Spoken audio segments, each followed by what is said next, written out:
Class 11-এর ফিজিক্সের সিলেবাসটা যদি আমরা দেখি, আমরা মেইনলি কতগুলো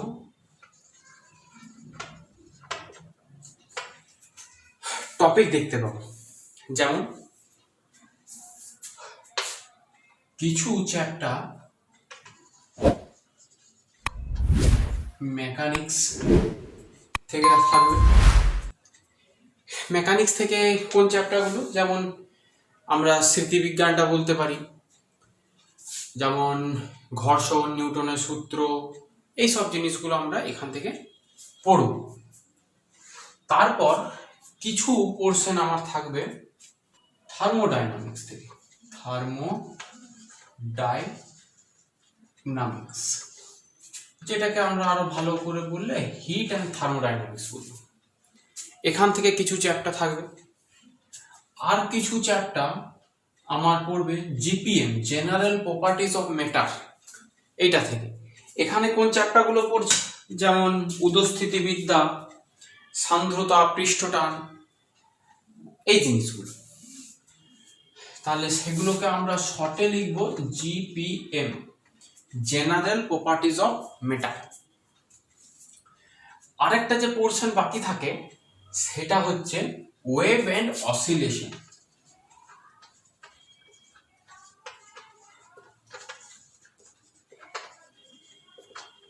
এর বাংলাটা হচ্ছে তরঙ্গ।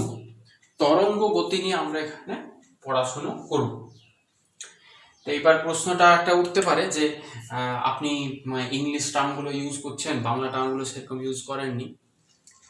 দেখো, আমরা যে পড়াশোনা করব, আমাদের পড়াশোনাটা হওয়া উচিত, আমরা বাংলাতেই মানছি, আমরা বাংলা মিডিয়ামের স্টুডেন্ট, কিন্তু আমরা ইংলিশ টার্মগুলো পড়ব।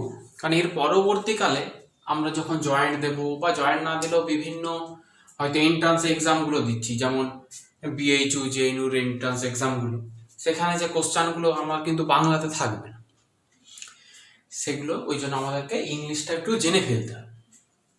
এমন কিছুই কঠিন নয়, পড়ার মাঝখানে মাঝখানে একটু ইংলিশটা আলোচনা করলে সেটা একটু সহজ হয়। এই যে আমাদের মোটামুটি 4টে টপিক, 1, 2, 3, 4, আমি সিলেবাসটা ডিটেলসে আলোচনা করে সময় নষ্ট করছি না, ওটা যখন আমরা একটু একটু করে পড়বো তখনই আমরা জেনে ফেলব। আর আমাদের পড়াশুনোর পদ্ধতিটাই হবে যে বোর্ডে বুঝিয়ে দেব এবং সেই পিডিএফ নোটটা আমরা প্রোভাইড করে দেব। তাহলে নোট লিখে সময় নষ্টটা হবে না, আর জিনিসটা বুঝলে আর একটু বেটার ফিলিংসটা হয়। তাহলে এই হচ্ছে 4টে টপিক।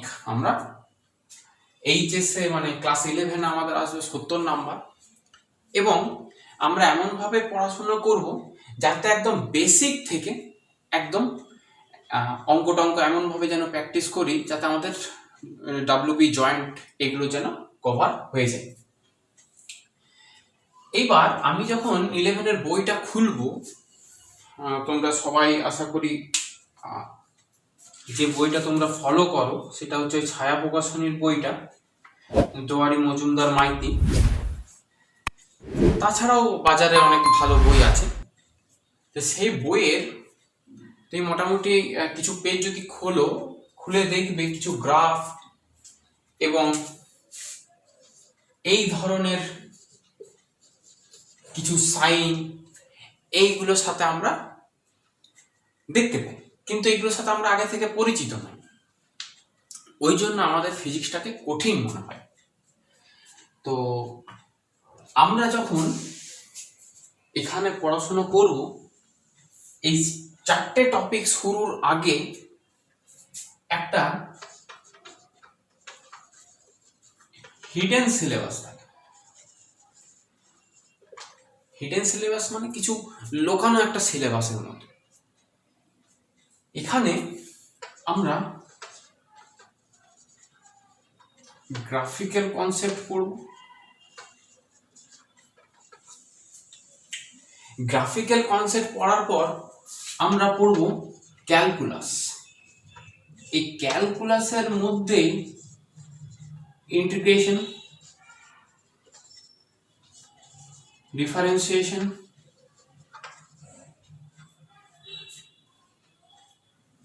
এই জিনিসগুলো এখানে আমরা পড়ব। একটা ক্লাস নেব আজকে, যখন শুরু করেছি আজকে চেষ্টা করব আমি গ্রাফিক্যাল কনসেপ্টটাকে শেষ করে ফেলা, এবং পরের দিনের ক্লাসে ইন্টিগ্রেশনটা শেষ করব, তারপরে শেষ করব ডিফারেন্সিয়াল ইকুয়েশন, তারপরে মেকানিক্সে চলে যাব। এইবার প্রথমেই দেখবে মেকানিক্স, মানে আমি যদি মেকানিক্স যেটাকে বলছি আমি কাইনেমেটিক্স থেকে শুরুটা করি, স্মৃতিবিজ্ঞান থেকে, এবং সিলেবাস অনেকটা যাওয়ার পর বা একেবারে শেষে আমি ওই কি যেন চ্যাপ্টারটার নাম, ভৌত রাশির পরিমাপ এবং মাত্রা, এইটা পড়ব। কেন পড়বো এটা পরে, প্রথমে কেন পড়বো না সেটা আমরা যখন পড়বো তখন বুঝতে পারবো। তো যাই হোক, আজকে আমি যে টপিকটা দিয়ে শুরু করব সেটা হচ্ছে গ্রাফিক্যাল কনসেপ্ট। এখানে আমার নোট টোট সব মোটামুটি করা আছে, দেখা যাচ্ছে। হ্যাঁ, গ্রাফিক্যাল কনসেপ্ট আমরা ছোট্টবেলায় মোটামুটি 8, 9, 10-এ গ্রাফ কিভাবে আঁকতে হয় এগুলো আমাদের জানা আছে। যে এরকম সিম্পল একটা আমরা ছোট্টবেলায় গ্রাফ আঁকতাম এইভাবে,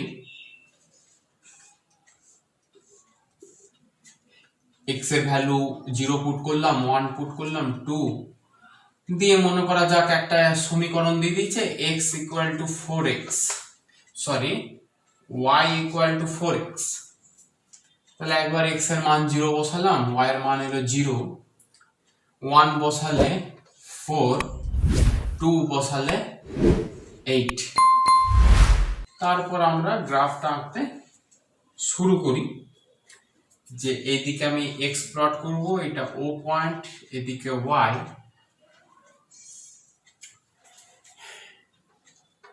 1, 2, 3, 4, এদিকে মোটামুটি 1, 2, 3, 4, 5 আদার্স আছে, 0, 0, 0, 0 এই পয়েন্টটা, 1, 4, 1, 4 খুব সম্ভবত এইটা, তারপর 2, 8 আরো উপরে হবে, তার মানে নিশ্চয়ই এরকম একটা গ্রাফ পাবো। এইগুলো আমরা আগে শিখে এসেছি। এখানে আমরা আবার ক্লাস 9-এ ওহমের সূত্রে আমরা দেখেছিলাম, 9 বা 10-এ ছিল হয়তো, আমার অতটা মনে নেই, যে ওহমের সূত্রে বলা হয়েছিল মূল বিন্দুগামী সরলরেখা হবে। তাহলে এই সরলরেখার কোনো একটা ইকুয়েশন থাকবে, এই ইকুয়েশন বিভিন্ন জ্যামিতিক ছবির যে ইকুয়েশনগুলো সেইগুলো আমরা এখন এখানে পড়ব। প্রথমেই আমরা দিয়ে দিই heading graphical concept. Graphical concept হেডিংটা দেওয়া হয়েছে, আমাকে বলা হলো এই একটা ইকুয়েশন দিয়েছে, এইটাকে গ্রাফে প্লট করতে। কিভাবে প্লট করব, আমরা নর্মাল যে প্রসেসে করতাম সেইভাবেই করি। এদিকে x, একদিকে y,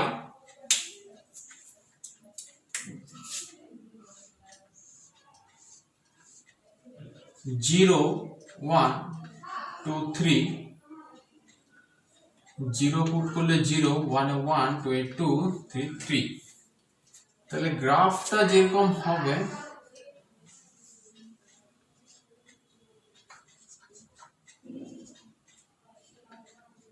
এটা 0, 1, 2, 3, 4, 5, 1, 2, 3, 4, 0, 0, তারপর হচ্ছে 1, 1, তারপর হচ্ছে 2, 2, তারপর হচ্ছে 3, 3, তারপর হচ্ছে 4, 4। এই চারটে পয়েন্ট এবং এটাকে আমি জয়েন করে দিই। এইটা হচ্ছে y ইকুয়াল টু এক্স এর গ্রাফ। এইবার যদি আমাকে আরেকটা দেওয়া হয় y ইকুয়াল টু 2x এর গ্রাফ, কেমন সেম ভাবে সলভ করার চেষ্টা করি। 0 1 2 3 0 2 4 6। এবার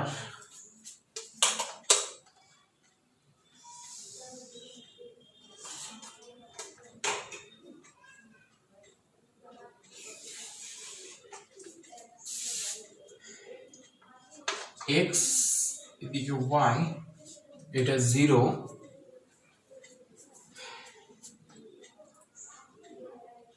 1 2 3 4 5 6 7 8 1 2 3 4 5 6 7 8 0 0। This is the point. 1 comma 2 1 comma 2 এই পয়েন্ট। 2 comma 4 দিকে 2 উপর দিকে 4 নিশ্চয়ই এখানে কোনো একটা পয়েন্ট। 3 comma 6 3 আর 6, this is the point. তাহলে এবার আমরা এটাকে জয়েন করি।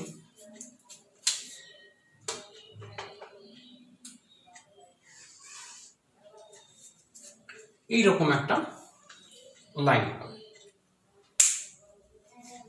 এতটা পর্যন্ত বুঝতে আমাদের কোনো অসুবিধা হয়নি, আশা করা যায়। এবার আরেকটা গ্রাফ দেওয়া হলো। প্রথমে ছিল y ইকুয়াল টু x, তারপর হলো y ইকুয়াল টু 2x। এইবার বলা হচ্ছে y equal to 2x plus 3, 2x plus 3। Process আমাদের সেম থাকবে।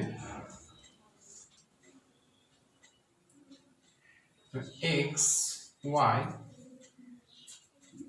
x এর মান 0 1 2 তিনটে পয়েন্ট নিলাম। 0 y 3 1 যখন 1 5 2 2 4 7।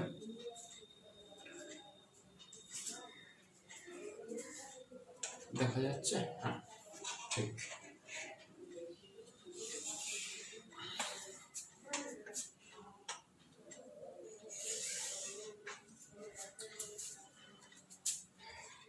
এদিকে y, এদিকে x, 0 1 2 3 4 5 6 1 2 3 4 5 6 7 8 0 3 0 3 এই পয়েন্ট 1 5 এই পয়েন্ট 2 7 এই পয়েন্ট। তার মানে গ্রাফটা আমার 3 পয়েন্ট থেকে শুরুটা হবে, তারপর এইভাবে চলতে থাকবে।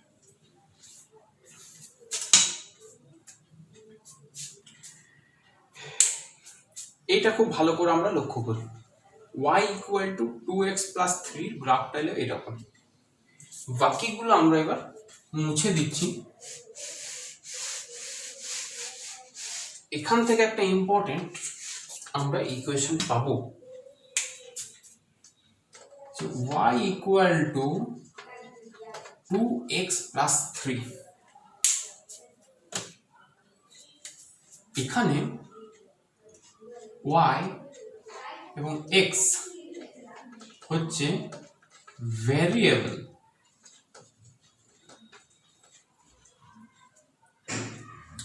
আর এই যে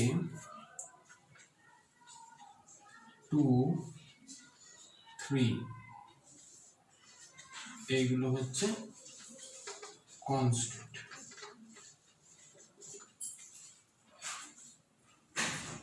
ঠিক এইটাকে আমি লিখতে পারি y equal two mx plus c। y টা ভ্যারিয়েবল, x ভ্যারিয়েবল, m এবং c হচ্ছে constant, where m and c are constants. Constant means 2, 3, 4, 5 dot dot dot। এখানে আমার প্রশ্ন উঠবে যে ভেরিয়েবল কি আর কনস্ট্যান্ট কি। ভেরিয়েবল means চলরাশি, মানে যার মান ফিক্সড নয়।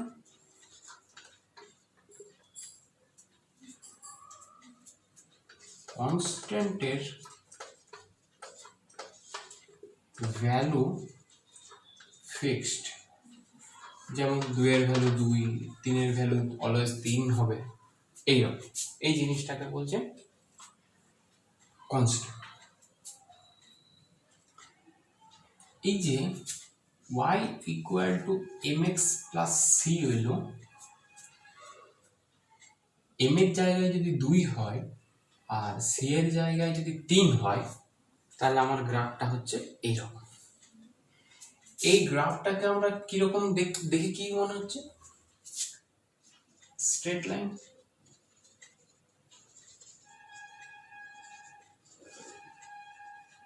সরল রেখা। তাহলে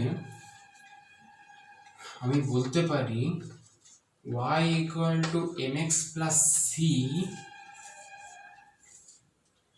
this is the equation of straight line।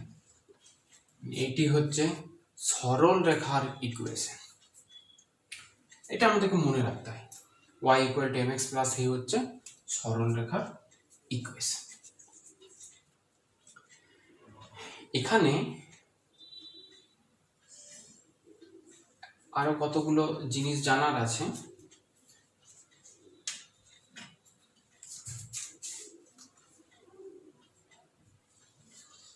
যে m কে বলা হয় নতি। নতি মানে কোন সরল রেখাটা কত বেশি খাড়া আমরা যেটা থেকে বুঝতে পারি। যেমন আমি যদি দুটি সরল রেখা আঁকি, একটা সরল রেখা এইরকম আর একটা হচ্ছে এইরকম, তাহলে তুমি দেখো আমি এই x এর সমান্তরালে একটা ডটেড লাইন ড্র করেছি এবং এই ডটেড লাইন থেকে ওই রেখাটির উপরে একটা কোণ পাচ্ছি। কোনটার মান বেশি? এটা θ1, এটা θ2, তাহলে আমি বলতে পারি θ2 বেটার দেন θ1। এইটার কোনটা বেশি করেছে? তাহলে এইটা বেশি খাড়া বা এর নতি বেশি। সেম ভাবে এই জিনিসটাও, এই এম প্রকাশ করবে নতিকে যদি আমার দুটো ইকুয়েশন থাকতো y equal to 2x plus 3 আর y equal to 4x plus 3, তাহলে কে বেশি খাড়া হতো? নিশ্চয়ই 2 এর থেকে 4 বেশি। তাহলে এই সেকেন্ড ইকুয়েশনটা মানে y equal to 4x plus 3 এটি বেশি খাড়া হতো বা এর নতি বেশি। আর এই সিটা কি? সিটা একটা কনস্ট্যান্ট, যেমন এখানে 3 ছিল, এই y equal to 4x plus 3, তাহলে সিটা একটা কনস্ট্যান্ট। এবং এই কনস্ট্যান্টটার ইম্পর্টেন্স কোন জায়গায়? এই সি এর ভ্যালু যত হবে সেখান থেকে স্ট্রেট লাইনটা ড্র করা আমরা শুরু করি। দেখো এখানে হয়েছে, এটা তো y equal to 2x plus 3 ছিল, তাহলে এই 3 থেকে শুরু করেছি। সেরকম আমার যখন y ইকুয়াল টু শুধু 2x ছিল, তার মানে কি 2x প্লাস 0 ছিল, তাহলে আমরা নিশ্চয়ই তখন দেখো এর আগের গ্রাফটা আমরা এই মূল বিন্দু থেকে শুরু করেছি। এটা হলো পুরোপুরি একটা সরল রেখার আমার ছবি, এর ইকুয়েশনটা হয়ে গেছে। y equal two mx plus c হচ্ছে স্ট্রেট লাইনের ইকুয়েশন বা সরল রেখার ইকুয়েশন। এবং আরেকটা কথা মাথায় রাখতে হবে যে m হচ্ছে আমার নতি আর c হচ্ছে একটি ধ্রুবক। এই c এর গুরুত্বটা কোনখানে? c এর ভ্যালু যত হবে ওই স্ট্রেট লাইনটা সেই পয়েন্ট থেকে ড্র করাটা শুরু করব আমরা, ঠিক?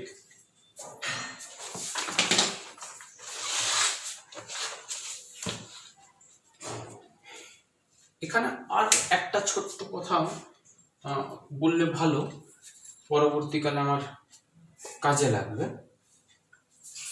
এখানটাতে আমি বুঝিয়ে দিচ্ছি।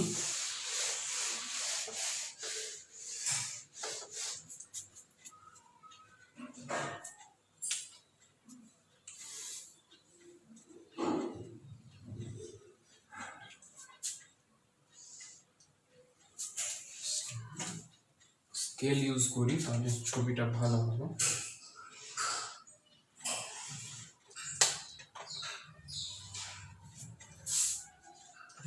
y x y x দুটো স্ট্রেট লাইন ড্র করছি।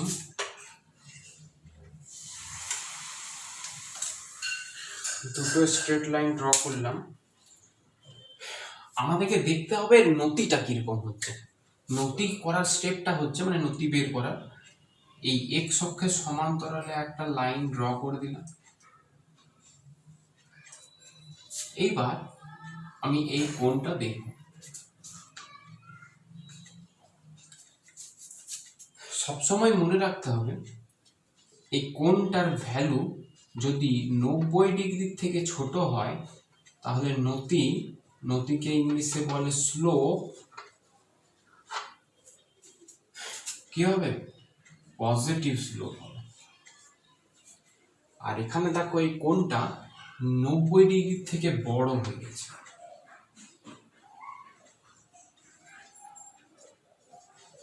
তাহলে নতি বা স্লোপ হবে নেগেটিভ, ঠিক? এটা তোমরা 11-12 যে অঙ্ক বইটাতে ওটা আরো ভালো ডিটেলসে পাবে। আমি জাস্ট আমার ফিজিক্সে যতটুকু কাজে লাগবে প্রাইমারিলি আমি সেইগুলো একটু ডিসকাস করে দিই যাতে তোমাদের বুঝতে অসুবিধা না হয়। তাহলে স্ট্রেট লাইনটা হয়ে গেছে। y equal two mx plus c হচ্ছে স্ট্রেট লাইনের ইকুয়েশন, যেখানে m হচ্ছে নতি। এই নতিটি আবার ধনাত্মক ঋণাত্মক দু রকমই হতে পারে। যদি এটা 90 ডিগ্রি থেকে ছোট হয় তাহলে সেটা হচ্ছে ধনাত্মক নতি, আর যদি এটা 90 ডিগ্রি থেকে বড় হয় তাহলে হচ্ছে ঋণাত্মক নতি। y equal two mx plus c, এই যে c পয়েন্টটা, এখান থেকে স্ট্রেট লাইনটা আমার ড্র করাটা শুরু করব। ব্যাস, এখানে মোটামুটি আমার স্ট্রেট লাইন কমপ্লিট।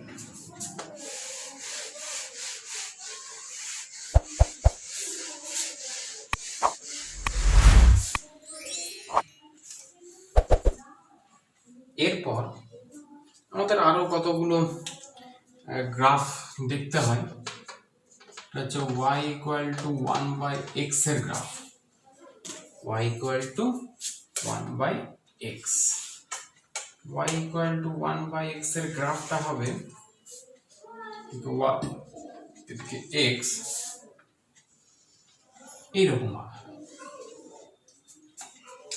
দেখো একটা জিনিস বুঝতে পারছো, x এর ভ্যালু যখন পজিটিভ তখন y ও পজিটিভ হবে, তার মানে পজিটিভ পজিটিভ কোয়াড্রেন্টে পিকচারটা থাকবে।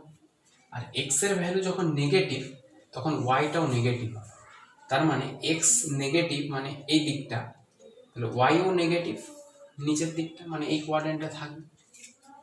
এটা হচ্ছে নেগেটিভ নেগেটিভ হবে, তাহলে এই দুটো জায়গায় ছবিটা হবে, এটা মনে রাখতে হবে। আমি মুছে দিচ্ছি বোঝাবার সুবিধার জন্য বললাম। এইবার তোমাকে যদি বলে y ইকুয়াল টু -1/x,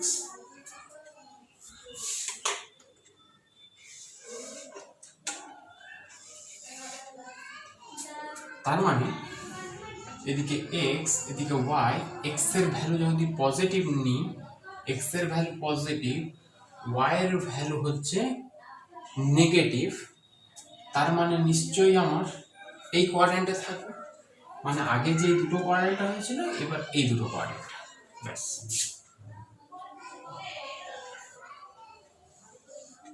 ব্যাস হয়ে গেছে। এবার y ভেরিজাস x এর স্কয়ার, y ভেরিজাস x এর স্কয়ারের ছবি কেমন হবে?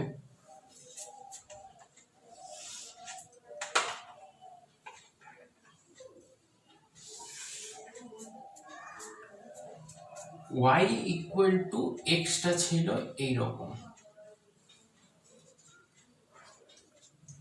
এইবার x এর মাথায় একটা লোড চাপিয়ে দেওয়া হয়েছে, তাহলে এটা যদি এরকম থাকে, একটা লোড চাপিয়ে দিই, জিনিসটা কি হবে? এরকম কার্ভ হয়ে যাবে, এরকম এরকম একটা কার্ভ হয়ে যাবে, তাহলে আমার ছবিটা হবে এইরকম। এটা y প্রপোর্শনাল টু x এর স্কয়ার, এরকম ভাবে একটা আমার ছবি হবে। এবার y proportional to x cube,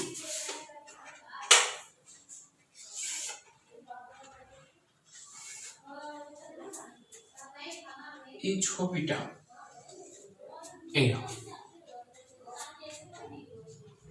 y x,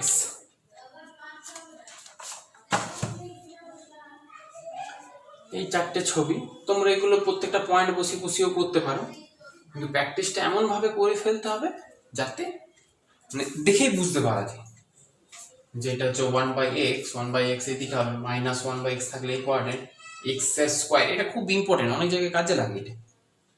যে এটা মনে রাখার তো শর্ট ট্রিক্সটা আছে যে 1/x টা যদি স্ট্রেট লাইন হতো, y ভেরিজাস x এরকম হতো, আর x এর মাথায় আমি একটা লোড দিয়ে দিয়েছি, স্কয়ারের লোড, মাথায় লোড দিয়ে দিলে জিনিসটা কি হবে? এরকম বেঁকিয়ে যাবে, সেরকম বেঁকে গেছে।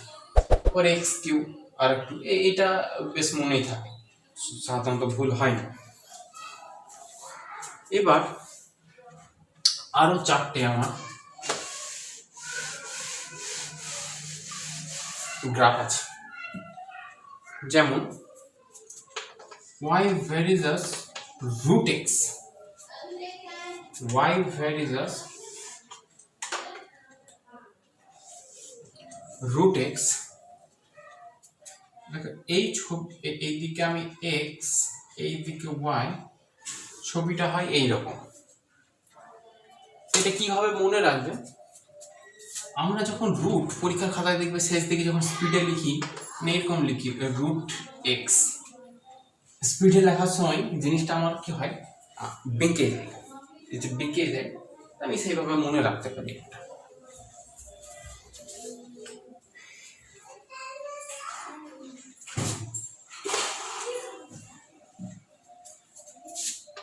আর y equal to e to the power x, এটাও খুব ইম্পর্টেন্ট, এটা ওই তরঙ্গ এইসব চ্যাপ্টারগুলোতে লাগে। এই দিকে হচ্ছে y, দিকে হচ্ছে x, এবং এতে গ্রাফটা হবে প্রায় এরকম টাইপ। আর আরেকটা আছে y equal to e to the power minus x, এই গ্রাফটা হবে, এটাকে বলে এক্সপোনেনশিয়ালি ডিকে। এই ইটা কি আমি একটু পরে বলছি, আমি বুঝিয়ে নিচ্ছি তারপর বলছি। এটা এরকম y x,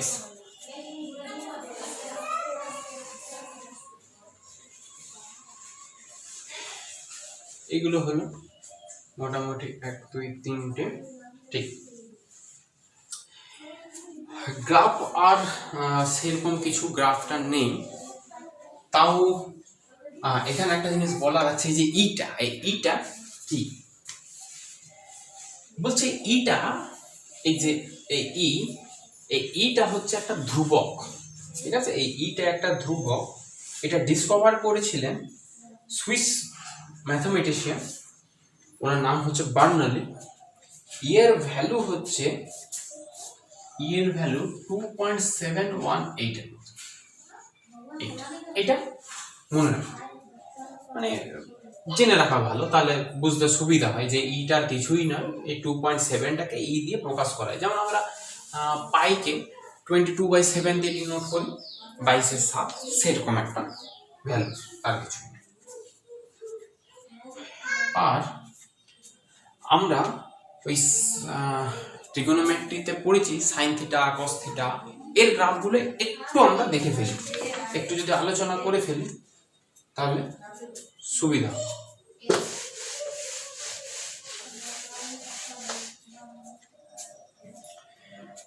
যেমন y equal to sin theta,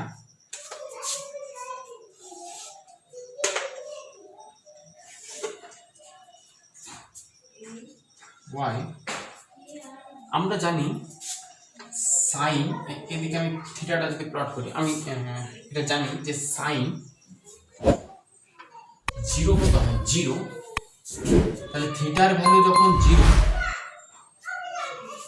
তখন সাইন 0 0,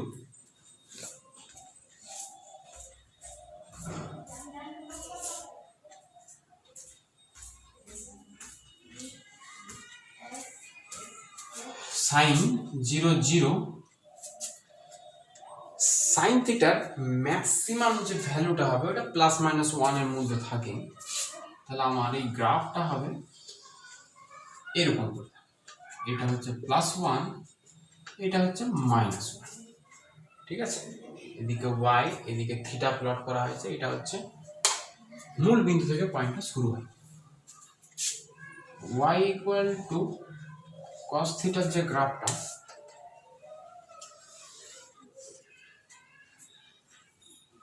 cos 0 1, তাই না? cos 0 হয় 1, তার মানে থিটা, তার মানে থিটার ভ্যালু যখন 0 তখন কসের ভ্যালু হবে 1। এটা যদি 1 থেকে শুরু হয়, গ্রাফটা হবে এরকম করে একটা কন্টিনিউয়াস গ্রাফটা চলবে।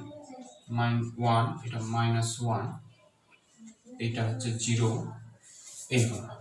এটা হচ্ছে সাইন থিটার গ্রাফ, এটা হচ্ছে কস থিটার গ্রাফ। ব্যাস, মোটামুটি এগুলোই। আর তাছাড়া আমরা সার্কেলের ইকুয়েশন আছে, সার্কেলের ইকুয়েশনটা একটু জেনে ফেলি। সাইন হয়ে গেল, ট্রিগোনোমেট্রিক এই দুটোই মোটামুটি কাজে আসে।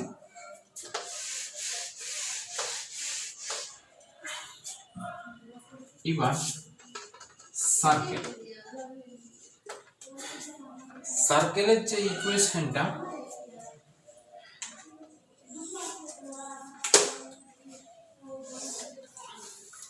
সার্কেল আমরা তো এইভাবে ড্র করি, এটা এক্স, এদিকে ওয়াই,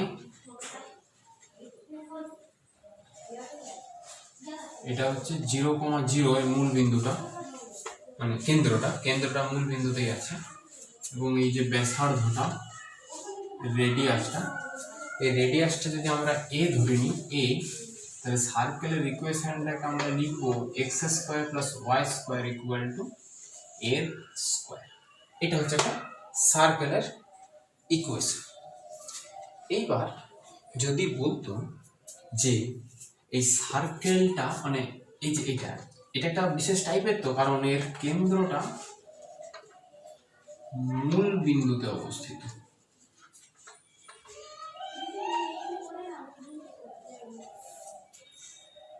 এবার যদি সার্কেলের কেন্দ্র মূল বিন্দুতে অবস্থান না করে এ একবার লেখা হয়েছে, তাহলে কি লিখব, এম এন বিন্দুতে অবস্থিত। তখন কি হবে, এই যে এম এন বলেছে, এটা হচ্ছে কেন্দ্রটার এক্স পজিশন,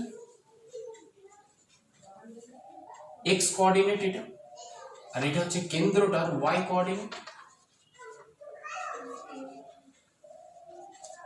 কোঅর্ডিনেট মানে স্থানাঙ্ক, আর কিছু।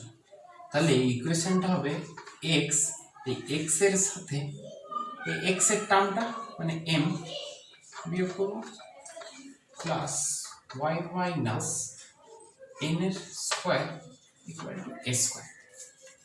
এই এম আর এন যদি 0 হতো, মানে মূল বিন্দু হতো, তাহলে 0 0 বসিয়ে দিই, এম এর জায়গায় 0, এন এর জায়গায় 0, x square plus y square equal to a square.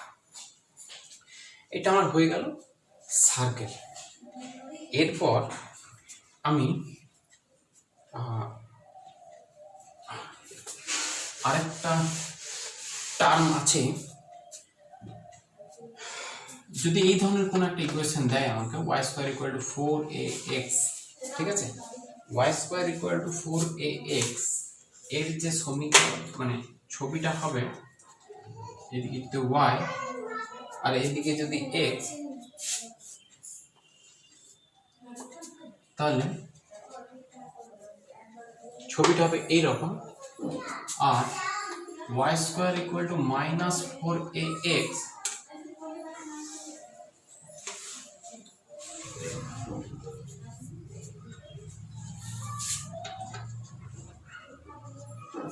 তাহলে ছবিটা হবে এইরকম।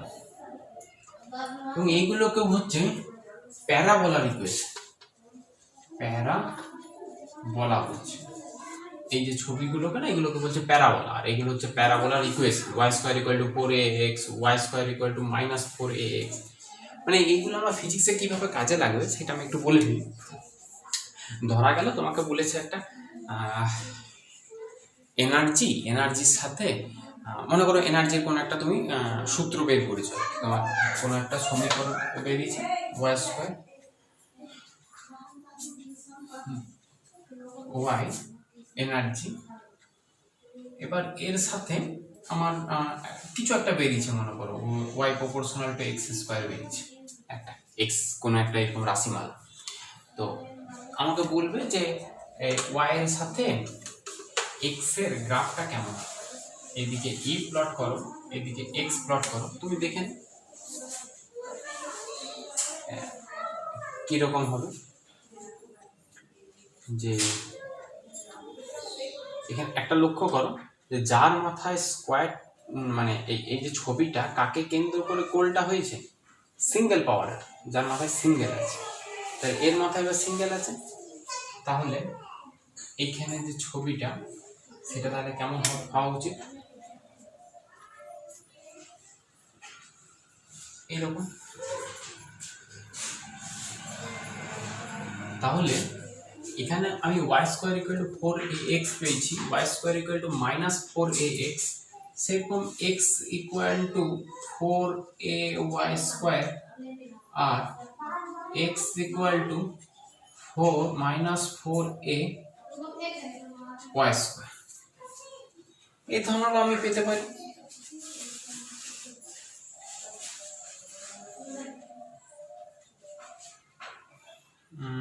একটু ভুল হয়েছে, y square equal to 4ax, হ্যাঁ না একটু ভুল হয়ে গেছে, সরি সরি এটা একটু ভুল হয়ে গেছে।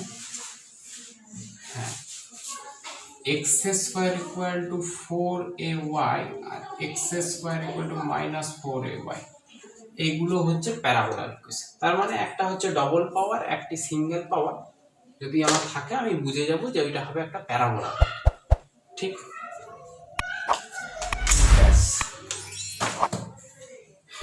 আরেকটা শেষ ছবি, এটা মোটামুটি হয়েছে। তাহলে একটা যদি এটা মনে রাখার উপায় হচ্ছে, এটা নোট দিয়ে আমি লিখে দিচ্ছি, ওয়ান ভ্যারিয়েবল অফ পাওয়ার 2 আর one variable of power 1 single power যদি থাকে, তাহলে আমাকে বুঝে নিতে হবে ওইটা হচ্ছে প্যারাবোলা, ঠিক। বেশ, এবার প্যারাবোলার পরই আসে ইলিপস। এই ইলিপসটা তোমরা যখন গ্র্যাভিটেশন পড়বে, মহাকর্ষ চ্যাপ্টারে এই ছবিটা একটু লাগে। তো আগে থেকে তোমরা যদি জেনে ফেলো তাহলে তোমাদের সুবিধা হবে।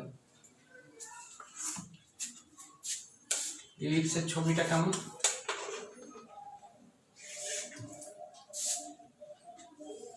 এই যে আমাদের পৃথিবীর যে অরবিটটা মোটামুটি এইরকম, একটু বলে দেবো এইরকম। এখানে হচ্ছে ফোকাস,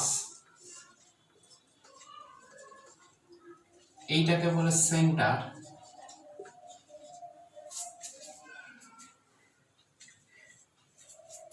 এই যে A B R C D, এ বিটাকে আমাকে বলা হবে মেজর অ্যাক্সিস, সি ডি হচ্ছে মাইনর অ্যাক্সিস, ঠিক আছে। এটা হচ্ছে মেজর অ্যাক্সিস, এটা হচ্ছে মাইনর অ্যাক্সিস। এই যে এরিয়াটা না, এই এরিয়া আমি অন্য কালার দিয়ে করার চেষ্টা করি, দেখতে ভালো লাগবে।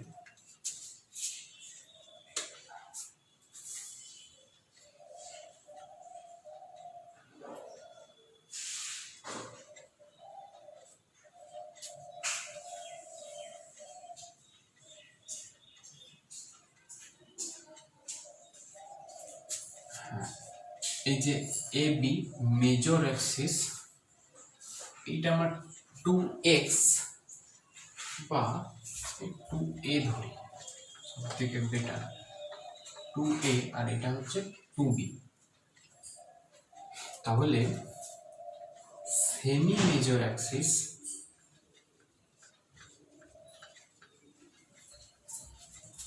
মানে সেমি মেজর অ্যাক্সিস মানে মেজর অ্যাক্সিসকে 2 দিয়ে ভাগ, এটা হচ্ছে সেমি মেজর অ্যাক্সিস, হচ্ছে a, আর semi minor axis CD by 2, এটা হচ্ছে b, ঠিক আছে।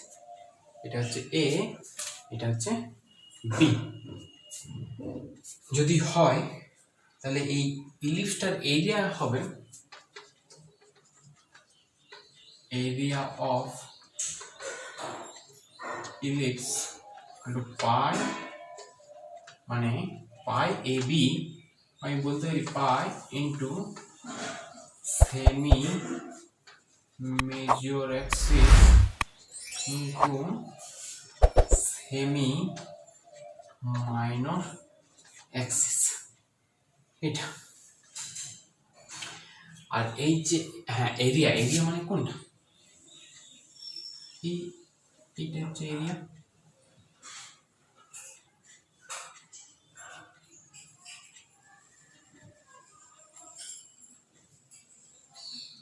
এটা তাহলে এই যে স্মল এ কোনটা, সেমি মেজর অ্যাক্সিস, মানে এইটুকুটা হচ্ছে স্মল এ আর এইটা হচ্ছে স্মল বি, ঠিক।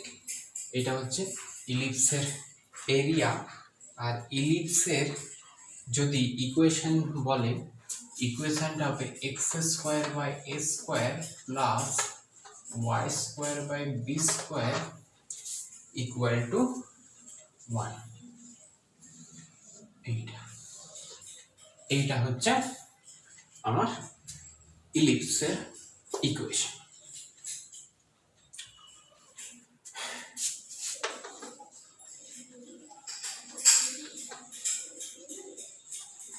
Equation of ellipse.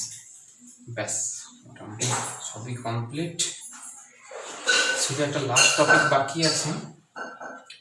লাস্ট টপিকটাও এটা খুব কাজে লাগে। এটা যে কোনো আমরা এরপর যখন ভেক্টরগুলো পড়বো, নিউটন মেকানিক্স যেমন ভেক্টর টেক্টরগুলো পড়বো আমরা, তখন এই দূরত্বটা, মিনিমাম ডিস্টেন্সগুলো খুব কাজে লাগে। দেখি, এটা আশা করি হয়ে গেছে।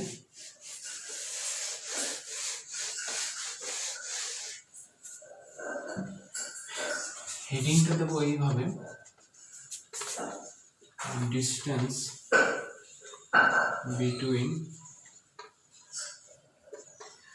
Two points. এই যে বিটুইনটা না, এটাকে আমি শর্টে লিখি, অনেকেই লিখি বি অবলিক ডাব্লিউ। পরবর্তীকালে আমি এটা ইউজ করবো, তখন একটু ঘাবড়ে হয়ে যাবে। তাহলে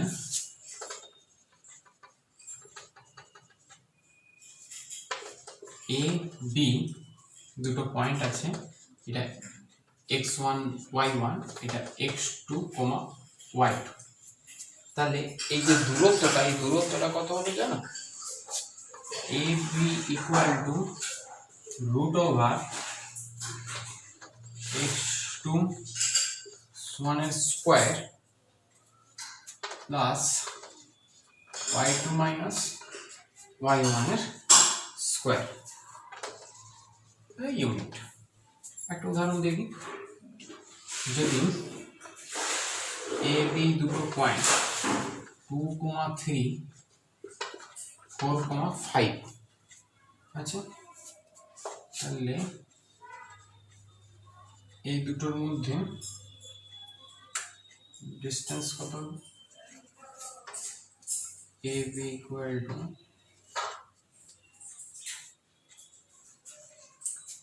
x2 minus x1 square plus x2 square equal to 2 square plus 2 square 4 plus 4 root 8 to root 2 এত ইউনিট।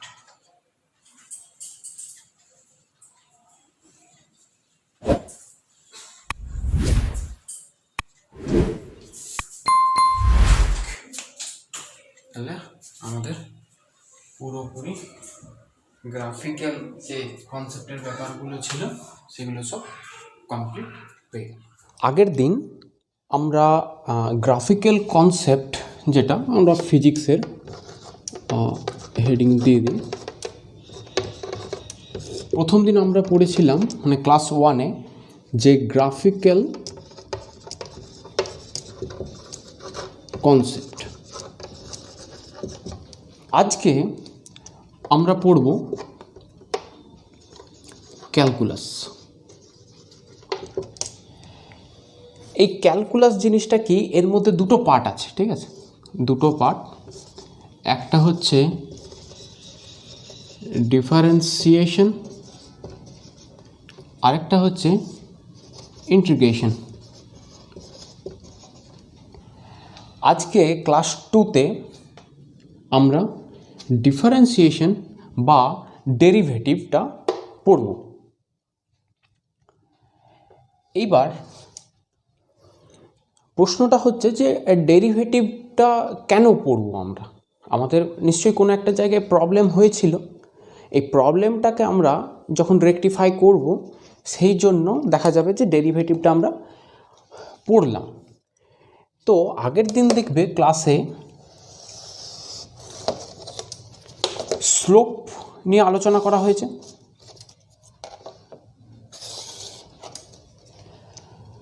এটা ওয়াই অ্যাক্সিস, এটা এক্স অ্যাক্সিস, এবং এটা একটা গ্রাফ ওয়াই ভার্সেস এক্সের কোনো একটা ইকুয়েশনের গ্রাফ প্লট করা হয়েছে। এর স্লোপ কি হবে? স্লোপ হবে এই লাইনটা এক্স অ্যাক্সিসের সাথে যত অ্যাঙ্গেল করেছে তার ট্যান। তার মানে এখানে slope equal to tan theta. বা আর একটু ভালো করে যদি আমি বলি, এখানে দুটো পয়েন্ট নেব, এটা x1 y1, এটা x2 y2, কমা দুটো পয়েন্ট, এবং একটা ট্রায়াঙ্গেল ড্র করব আমরা। এইভাবে আমরা একটা ট্রায়াঙ্গেল ড্র করেছি। তাহলে এটা থিটা। আমরা ক্লাস 9-10-এ পড়েছি ট্যান থিটা ইকুয়াল টু লম্ব মানে পারপেন্ডিকুলার বাই বেস মানে ভূমি। তাহলে লম্বটা কত? মানে পারপেন্ডিকুলারটা হচ্ছে y2 মাইনাস y1, বেসটা হচ্ছে x2 মাইনাস x1। লিখে দিচ্ছি y2 minus y1 divided by x2 minus x1। এতটা পর্যন্ত বুঝতে কোনো অসুবিধা হয়নি। এটা আমরা প্রথম দিন ক্লাসে অতটা না করলেও আমি বলেছিলাম যে এই যে ট্যান থিটাটা এটাই হচ্ছে স্লোপ। এবার তোমাকে এমন একটা গ্রাফ দেওয়া হলো, সেই গ্রাফটা হচ্ছে এরকম একটা কার্ভ লাইন। তাহলে এই গ্রাফটা স্লোপ কত কি বলবে? এই যে যদি আমি এই পয়েন্টটা নিই, এই পয়েন্টে আমি একটা ট্যানজেন্ট ড্র করলাম, এই অ্যাঙ্গেলটা হচ্ছে এই পয়েন্টের স্লোপ। আবার যদি আমি এখানে একটা পয়েন্ট নিই, ট্যানজেন্ট ড্র করি, এই পয়েন্টের স্লোপ কিন্তু আলাদা হলো। এইভাবে আমি যদি আরেকটা পয়েন্ট নিই, এইভাবে একটা ড্র করার চেষ্টা করি, বাইরের দিকে হবে, তাহলে এটা হচ্ছে θ3। তাহলে দেখা যাচ্ছে θ1 not equal to θ2 not equal to θ3। তাহলে এখানে এই যে প্রবলেমটা হলো, এখানে খুব সুন্দর হয়েছিল যে একটা স্ট্রেট লাইন চলে এসছে, তারপর আমি ট্যান থিটাটা বের করে নিলাম। এই ক্ষেত্রে তাহলে আমি কি করব? এটার জন্য একটা খুব ভালো প্রসেস আছে, তো সেটা আমি এটা মুছে করছি। দেখো, এটা ভালো করে দেখো।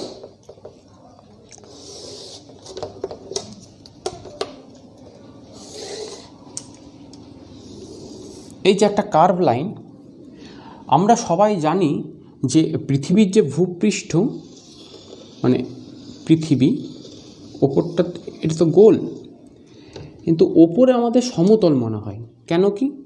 যদি আমি এইটুকু একটা পার্ট কেটে নিই, দেখো এইটুকু একটা যদি পার্ট কেটে নিই, এই পোর্শনটা আমার সমতল মনে হচ্ছে। তাহলে আমি যদি এখানে x1 y1 ছিল, এটা ছিল x2 y2, এই পয়েন্ট দুটোকে খুব সামনে নিয়ে আসি, খুব অত্যন্ত সামনে, খুব কাছাকাছি, প্রায় সেম এরকম একটা পয়েন্টে যদি নিয়ে আসি, তাহলে আমি ধরে নিলাম পয়েন্ট দুটো এখানে চলে এসছে, এইরকম একটা জায়গায়। তাহলে দেখো এই জায়গাটা একটা স্ট্রেট লাইন পেয়ে যাব, এবং এখান থেকে একটা আমি ট্রায়াঙ্গেল ড্র করতে পারি।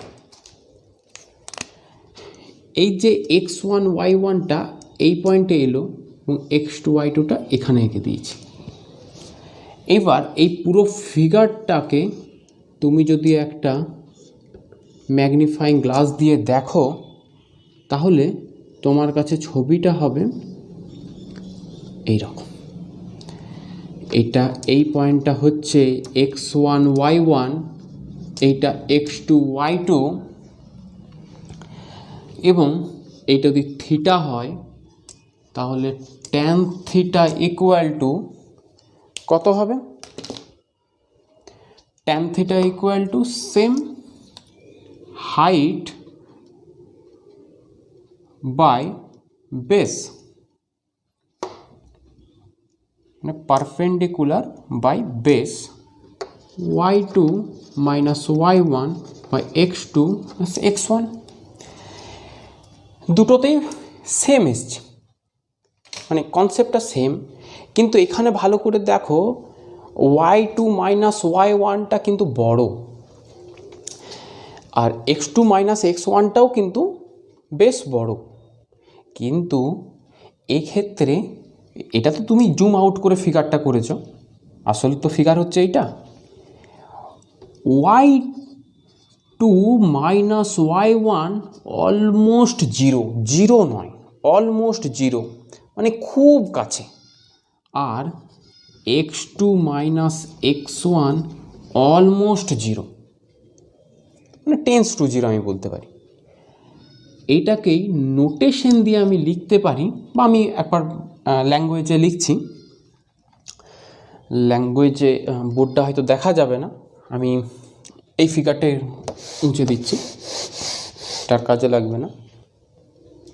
এই যে আমার এসছে tan theta equal to y2 minus y1 by x2 minus x1, তার মানে এই পার্টিকুলারটা ফিগারটার জন্য আমি বলতে পারি যে খুব ক্ষুদ্র y, আবার নিচেও লিখতে পারি খুব ক্ষুদ্র x। এটাকেই আমি ম্যাথামেটিক্যালের ভাষায় বলতে পারি dy, খুব ক্ষুদ্র y dy, খুব ক্ষুদ্র x dx। এই যে এটাই হচ্ছে ডেরিভেটিভ বা ডিফারেন্সিয়েশনের সাইনটা। ঠিক, আশা করি এই পর্যন্ত বোঝা গেছে। এরপর আমি জাস্ট এইটাকে আরো একটু ভেঙে বা ভালো করে বলি, আলাদা আলাদা করে বলবো।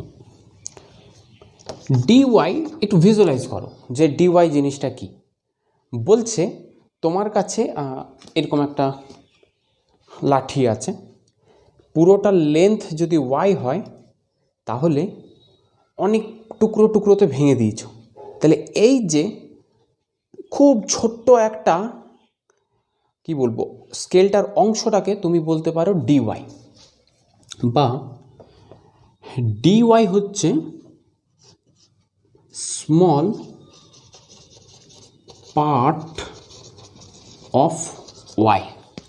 সেরকম ডিএক্সটা কি, এটা স্মল নয়, very small, very small part of x.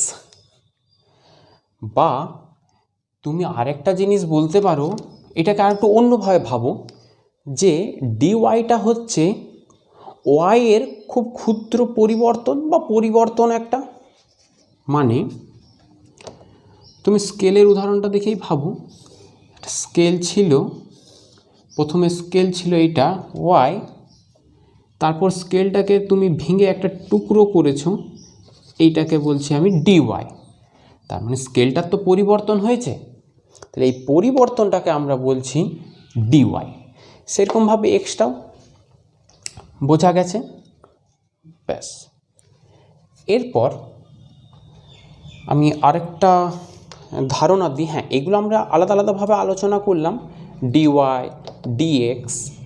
এরপর এই ডিওয়াই বাই ডিএক্সটাকে আমি একটু দেখি কি হয়। দেখো ডিওয়াই বাই ডিএক্স, এই জিনিসটা কি? দেখো আমার যে গ্রাফগুলো ছিল ওয়াই এর সাথে এক্সের যে গ্রাফটা, স্পষ্টই তুমি বুঝতে পারছো যে ওয়াই এর সাথে এক্সের একটা রিলেশন আছে। এক্স যেমন চেঞ্জ হচ্ছে সেরকমভাবে ওয়াইটাও চেঞ্জ হচ্ছে। তাহলে তুমি বলতে পারো y is a function of x. এইভাবে লিখছি আমি। এটা মানে হচ্ছে এই ওয়াই, এই এক্স আর ওয়াই দুটোই হচ্ছে ভ্যারিয়েবল। আগের দিন ক্লাসে আমি কিন্তু বলেছি যে ভ্যারিয়েবল জিনিসটা কি, মানে যাদের মান পরিবর্তিত হয়। এবার দেখো ওয়াইয়ের ভ্যালুটা এক্সের ওপর ডিপেন্ড করছে, মানে ওয়াইয়ের ভ্যালুটা এক্সের ওপর নির্ভর করছে, বা এটাকে ভালোভাবে একটা বলতে পারি y is a function of x. ঠিক, তাহলে এই জিনিসটাকে আমি বলবো এক্স এর সাপেক্ষে ওয়াই এর পরিবর্তনের হার, বা ইংলিশে বলবো rate of change of y with respect to x. এক্সের সাপেক্ষে ওয়াইয়ের পরিবর্তনের হার হচ্ছে ডিওয়াই বাই ডিএক্স। এইটার একটা উদাহরণ বলি, যাই হোক জায়গা আছে। যেমন আমরা জানি ভেলোসিটি, বেগ ইকুয়াল টু কী হয়? ডিসপ্লেসমেন্ট বাই টাইম, মানে সরণ বাই সময় বাংলাতে বলতে গেলে। এইবার দেখো তুমি আগে অঙ্ক করেছো হয়তো, যে কোনো একটা বস্তু আছে, কোনো একটা কি বলবো গাড়ি, কোনো একটা গাড়ি কি বলবো 1 ঘন্টায় 10 কিলোমিটার গেছে, তাহলে তার বেগ কত? এখানটাতে একটু বুঝিয়ে দিই।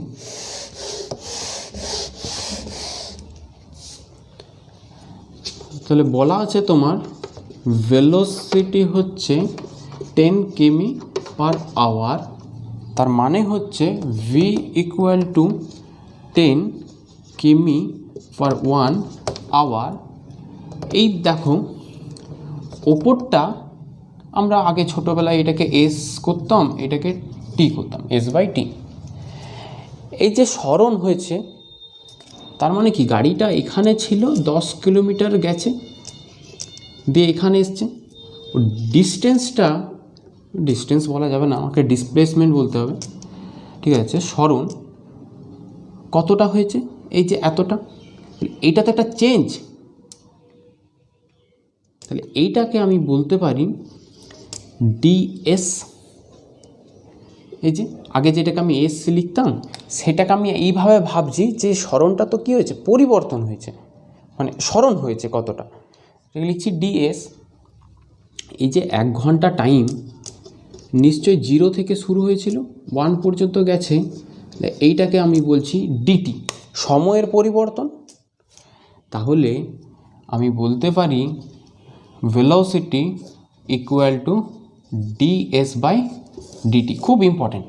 এর পরবর্তীকালে যখন আমরা কাইনেমেটিক্সগুলো পড়ব বা আদার্স, মানে ভেক্টর যেখানে খুশি এটা কাজে লাগে। Velocity equal to ds by DT.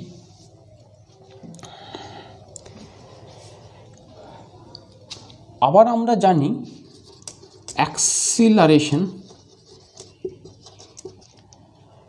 Acceleration কী হবে? আমরা জানতাম, মানে ত্বরণ, যে সময়ের সঙ্গে বেগ পরিবর্তনের হার। তাহলে একইভাবে আমি লিখতে পারি dv by dt. Ds by ডিটিটা হচ্ছে বেগ আর ডিভি বাই ডিটিটা হচ্ছে অ্যাক্সিলারেশন, বা এটাকে তুমি এইভাবেও লিখতে পারো ডিডিটি অফ ভি, ভি এর জায়গায় এটা পুট করে দিলাম ডিএস বাই ডিটি। এই যে এই জিনিসটা পেলে এটাকে আমি আবার লিখতে পারি, অ্যাক্সিলারেশন এ লিখছি, ত্বরণ এ দিয়ে ডিনোট করা হচ্ছে, ডি স্কোয়ার এক্স বা d two x, d square এইভাবে বলাটা ঠিক নয়, যাই হোক আমি কাজ চালানোর জন্য বলছি, এইটা এইভাবে। তো এবার হয়তো তোমার একটু গোলমাল হতে পারে, কারণ প্রথমবার করছো তো, আর এইগুলো তোমার খুব সম্ভবত 12-এ আছে অঙ্কগুলো। এখন আমি আপাতত কাজ চালানোর জন্য ফিজিক্স এটা করিয়ে দিচ্ছি। এইটাকে বলে সিঙ্গেল ডেরিভেটিভ, আর এটা যা দেখো 2 আছে এটাকে বলবে ডাবল ডেরিভেটিভ। ঠিক,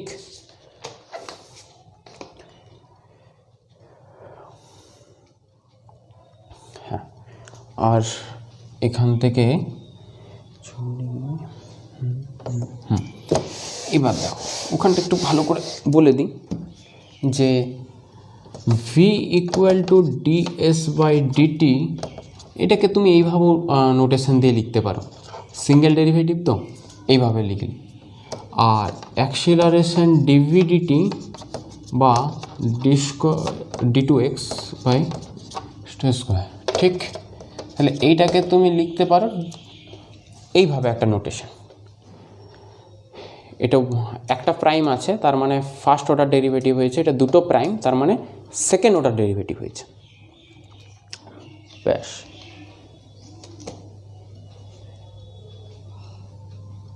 হ্যাঁ। তুমি আমি পরবর্তীকালে পরে নেক্সট ক্লাসটাতে আমি এই ফর্মুলাগুলো করাবো, যে ডেরিভেটিভের কী কী ফর্মুলাগুলো আছে। এটাতে জাস্ট আমি বেসিক কনসেপ্টটা দিচ্ছি, যে ডেরিভেটিভ জিনিসটা কী, কেন এলো, ইত্যাদি ইত্যাদি। লাস্ট মোমেন্টে একবার রিভাইজটা করি, যে এই যে ডিএস বাই ডিটি, তো তুমি এটা খুব ভালো করে দেখো, rate of change of displacement with respect to time, বা সময়ের সঙ্গে সঙ্গে ডিসপ্লেসমেন্ট বা সরণের পরিবর্তনের হারই হচ্ছে বেগ। তাহলে একটা জিনিস তুমি বুঝতে পারছো নিশ্চয়ই, এসের সাথে টাইমের একটা সম্পর্ক আছে। তাহলে S is a function of time, বা এস এর মান টি এর ওপর নির্ভর করে। যদি নির্ভর না করতো তাহলে কি হতো, আর যদি নির্ভর করে তাহলে কি হয়। এই যে এই নিয়ে কতগুলো ফর্মুলা আছে, মোটামুটি 10-12টা ফর্মুলা আছে। আমি ফর্মুলাগুলো নেক্সট ক্লাসে, ক্লাস নাম্বার 2-তে আমরা ডেরিভেটিভের যে কনসেপ্টটা সেটা আমরা শিখে ফেলেছি, যে ডেরিভেটিভ কী, ডিএক্স জিনিসটা কী, ডিওয়াই জিনিসটা কী, বা ডিওয়াই বাই ডিএক্স বাই আমরা কি বুঝি সেগুলো। আজকে ক্লাস নাম্বার 3-তে আমরা কিছু ফর্মুলা পড়ব। হেডিং দি বেসিক ফর্মুলা। আগের দিন বা ক্লাস নাম্বার 2-তে আমি আলোচনা করেছিলাম যে কোনো একটা ফাংশন যদি কারোর ওপর ডিপেন্ড করে, মানে যদি ওয়াই টি এর ওপর ডিপেন্ড করে, তো আমি বলতে পারি y is a function of t. মানেটা হচ্ছে এদিকে যদি ওয়াই প্লট করা হয়, এদিকে যদি টি প্লট করা হয়, টি যেরকমভাবে চেঞ্জ হবে সেই চেঞ্জের সাথে সাথে ওয়াইটাও কিন্তু চেঞ্জ হবে। টি এর পরিবর্তনের সঙ্গে সঙ্গে ওয়াইয়েরও পরিবর্তন হবে, এতটা আমাদের ধারণা হয়ে আছে। এইবার ফর্মুলাগুলো শিখে ফেলি। 1 নম্বর ফর্মুলা, জেড। এটার মানে কি? মানে হচ্ছে এই constant, c is a constant. সিকে জেডের রেসপেক্টে আমি ডেরিভেটিভ করব, যেখানে সিটা হচ্ছে কনস্ট্যান্ট। এটা অলওয়েজ 0 হবে। কেন? তুমি এটা এইভাবে ভিজুয়ালাইজ করো যে এই যে ভেতরের এই যে ফাংশনটা, এর সাথে জেডের কোনো রকম সম্পর্ক নেই। বা তুমি অন্য একটা ভাবো, হ্যাঁ এটা খুব ভালো একটা মেকানিজম। তুমি ভাবো এটা একটা মেশিন, যে মেশিনে তুমি ইনপুট দিলে আউটপুট যেটা পাবে সেগুলো কতগুলো ছোট ছোট পিস পাবে। মানে মনে করো এটা একটা মেশিন, এখানে তুমি একটা বড় লাঠি বা কোনো কাগজ এখানে ঢুকিয়ে দেওয়া হলো, তাহলে আউটপুট যেটা পাবে যদি তুমি লাঠি এঁকে ঢুকিয়ে দাও, তাহলে এখান থেকে কতগুলো লাঠির ছোট ছোট বা কাঠের ছোট ছোট টুকরো পাবে। বা যদি তুমি এখানে কাগজ ইনপুট হিসেবে ইউজ করো, তাহলে এখান থেকে যেটা বেরোবে সেটা কাগজের কতগুলো টুকরো টুকরো পিস বেরোবে। ঠিক এই মেশিনটার মধ্যে দুটো জিনিস আছে, একটা হচ্ছে ডিটেক্টর। ডিটেক্টরের কাজটা কি, মনে করো এই মেশিনটা তোমার শুধুমাত্র কাগজকেই কাটতে পারে, অন্য কিছুকে কাটতে পারে না। তো তুমি সুন্দর একটা কাগজ এখানে দিয়েছো ইনপুটে, প্রথমে ডিটেক্টর দেখলো যে হ্যাঁ এটা কাগজ, বেশ সুন্দর। তারপর কাগজটাকেও পাস করে দিল এখানে, এবং এখানে আরেকটা ছোট্ট মতো মেশিন আছে যে এই কাগজটাকে পিস পিস করে কেটে দিল, দিয়ে এই কাগজগুলো বেরিয়ে গেল ছোট ছোট পিসগুলো। কিন্তু তুমি যদি মনে করো এখানে একটা লম্বা রড ইনপুট হিসেবে ইউজ করেছো, লম্বা রড এখানে ইনপুট হিসেবে দিলে ডিটেক্টর দেখলো যে না, আমার কাগজকে আমি শুধু কাটতে পারি, আমি তো রডকে কাটতে পারি না। তাহলে কি করবে, ও তো ওকে অ্যালাউ করবে না ভেতরে ঢুকতে। যদি অ্যালাউ না করে, যদি ইনপুট না থাকে, তাহলে আউটপুট কী হবে, 0। সেই রকম এটাও তুমি ভাবো, এই যে নিচের যে এলিমেন্টটা আছে ডিজেড, এইটা হচ্ছে ডিটেক্টর। এই যে নিচের যেটা আছে সেটা দিয়ে তুমি বুঝতে পারছো যে এখানে যে ফাংশনটা আছে ব্র্যাকেটের ভেতরে, সেটা কি এই জেডের উপর নির্ভর করছে। যেমন এখানে এই পার্টটার মেশিনটা, মানে শেডেড পোর্শনটা, এই মেশিনটা ডিটেক্ট করছিল যে ওটা কি কাগজই। সেরকম এটা যে ডিজেডের সাহায্যে তুমি দেখে নেবে, বা এই জেডের সাহায্যে, যে এখানে কি এই যে সিটা আছে বা এখানে যে ভ্যারিয়েবলটা আছে সেটার সাথে জেডের কি কোনো রকম সম্পর্ক আছে। দেখা গেল যে না, জেডের সাথে কোনো সম্পর্ক নেই, তার মানে ওকে মেশিনটার ভেতরে অ্যালাউই করবে না, তাহলে আউটপুট কত হবে, 0। তো এটা একটা আমি তোমাকে ধারণা দিচ্ছি যে তুমি এইভাবে জিনিসটাকে ভিজুয়ালাইজ করো, কারণ এই জিনিসগুলো তোমার ক্লাস 12-এ আছে, তোমার পক্ষে এইগুলো এখন মনে রাখা বা বোঝা একটু কষ্টকর। তুমি একটু টাইম নিয়ে দেখো। এবং ফিজিক্স আমার যতটুকু লাগবে, কারণ আমাদের একটা প্রবলেম হয় বিশেষ করে বাঙালি ছেলেপেলেদের, যে আমাদের এইগুলো শেখানো হয় না। তার ফলে কী হয়, এই যে কার্যক্ষমতা শক্তি বা পরবর্তীকালে কাইনেমেটিক্স বা স্মৃতিবিজ্ঞানের যে অঙ্কগুলো, সেখানে অনেক ইন্টিগ্রেশন ডিফারেন্সিয়েশনের কনসেপ্ট লাগে, তো সেইগুলো আমরা করতে পারি না, স্কিপ করে যাই। ফলে আমাদের যে জয়েন্টের প্রিপারেশানটা না, সেটা প্রথম থেকেই একটু স্লো হয়ে যায়। তাই তুমি একটু ভালো করে নিজে কেয়ার করো এটা, যে কি হলো। এটাকে আমি শর্টে বলতে পারি যে কনস্ট্যান্ট টার্মের ডেরিভেটিভ অলওয়েজ কত হবে, 0 হবে। এবার সেকেন্ড পয়েন্টে আসি। এটা 1 নম্বর ফর্মুলা হয়েছে। 2 নম্বর ফর্মুলা এটা, জেডটা একটা ভ্যারিয়েবল, এন এর ভ্যালু তোমার হতে পারে 0, 1, 2, 3। দেখো 0 যদি হয়ে যায় তাহলে এনিথিং টু দি পাওয়ার 0 1 হয়ে যাবে। তাহলে 1-এর সাথে কি জেডের কোনো সম্পর্ক আছে, নেই, এটা কনস্ট্যান্ট হয়ে যাবে। তাহলে আউটপুট কত হবে, যদি n = 0 করি আমরা, তাহলে এই পুরো ভ্যালুটা আসবে 0, তাই না।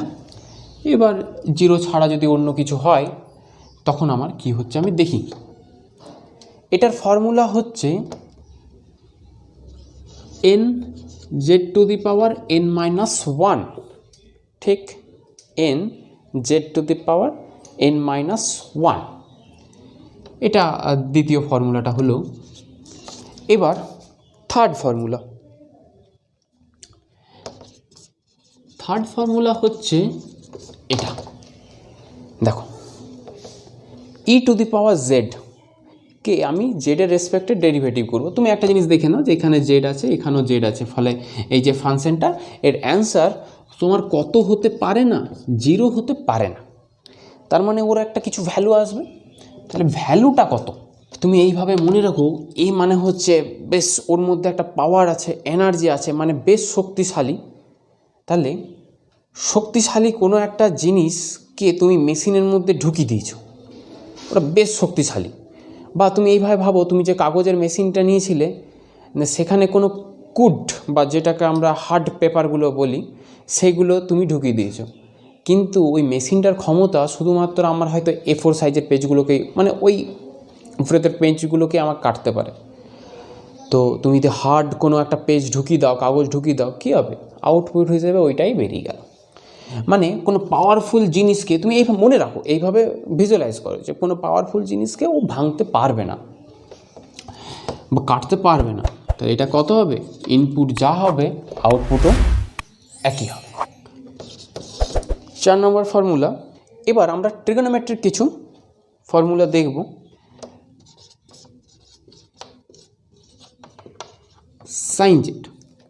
সাইন জেডকে আমি জেড দিয়ে যদি ডেরিভেটিভ করি তাহলে কি হবে? সেটা হয় কস জেড। 5 নম্বর formula, d d z of cos z কী হবে? সাইন জেড, সরি একটা মাইনাস আসবে, এটা কিন্তু খুব ভুল হয়। সাইন এক্সকে ডেরিভেটিভ করলে তোমার আসবে কস এক্স, কস এক্সকে ডেরিভেটিভ করলে আসবে আমার sine x. Dd z tan Z,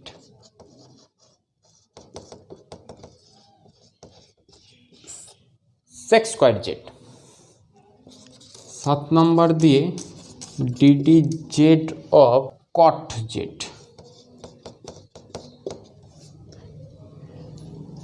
minus cosec square Z.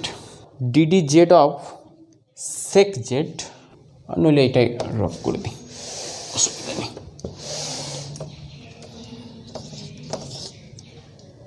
8 নম্বর দিয়ে তুমি লেখো cot d d z of sec z equal to কী হবে?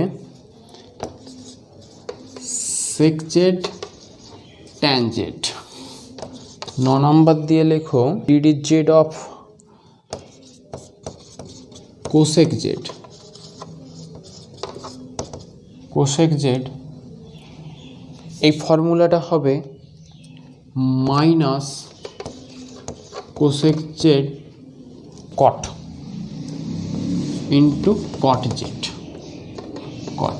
ঠিক আছে, এই কতগুলো ট্রিগোনোমেট্রিক ফর্মুলা তোমাকে মনে রাখতে হবে। আরেকটা আছে last, DD z of Z equal two 1/z।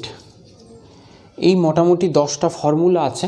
তোমার মনে হতে পারে যে কি করে মনে রাখবো এটা, তুমি এখনই মুখস্থ করতে যেও না, বারবার প্র্যাকটিস করার পর অটোমেটিক তোমাকে যেমন ছোটোবেলায় কী করা হতো, ছোটোবেলায় শেখানো হতো যে এটা এ, এটা বি, কিন্তু এখন সেটা শেখানো হয় না, কারণ তুমি ইউজ করে করে বারবার প্র্যাকটিস করে হ্যাবিট হয়ে গেছে। সেই রকম এটাও তোমার হ্যাবিট হয়ে যাবে। তারপর তুমি যখন ক্লাস 12-এ উঠবে তখন এই জিনিসগুলো সম্পর্কে আরও ভালো পড়বে, ভালো করে অঙ্ক, অনেক বেশি অঙ্ক করতে হবে, তখন তোমার অটোমেটিক এটা মনে থেকে যাবে। এইবার 4টে সুন্দর ফর্মুলা আছে, এটাই লাস্ট মোটামুটি 4টে বলা যেতে পারে। D z of c z, এখানে এটা ভালো করে দেখো, এখানে সি ইজ এ কনস্ট্যান্ট, সিটা কনস্ট্যান্ট, মানে তোমাকে এমন একটা জিনিস দিয়েছে যাকে ডেরিভেটিভ করতে হবে যাকে তুমি ডেরিভেটিভ করবে তার সাথে একটা কনস্ট্যান্ট গুণ আছে। কি করবে এটা?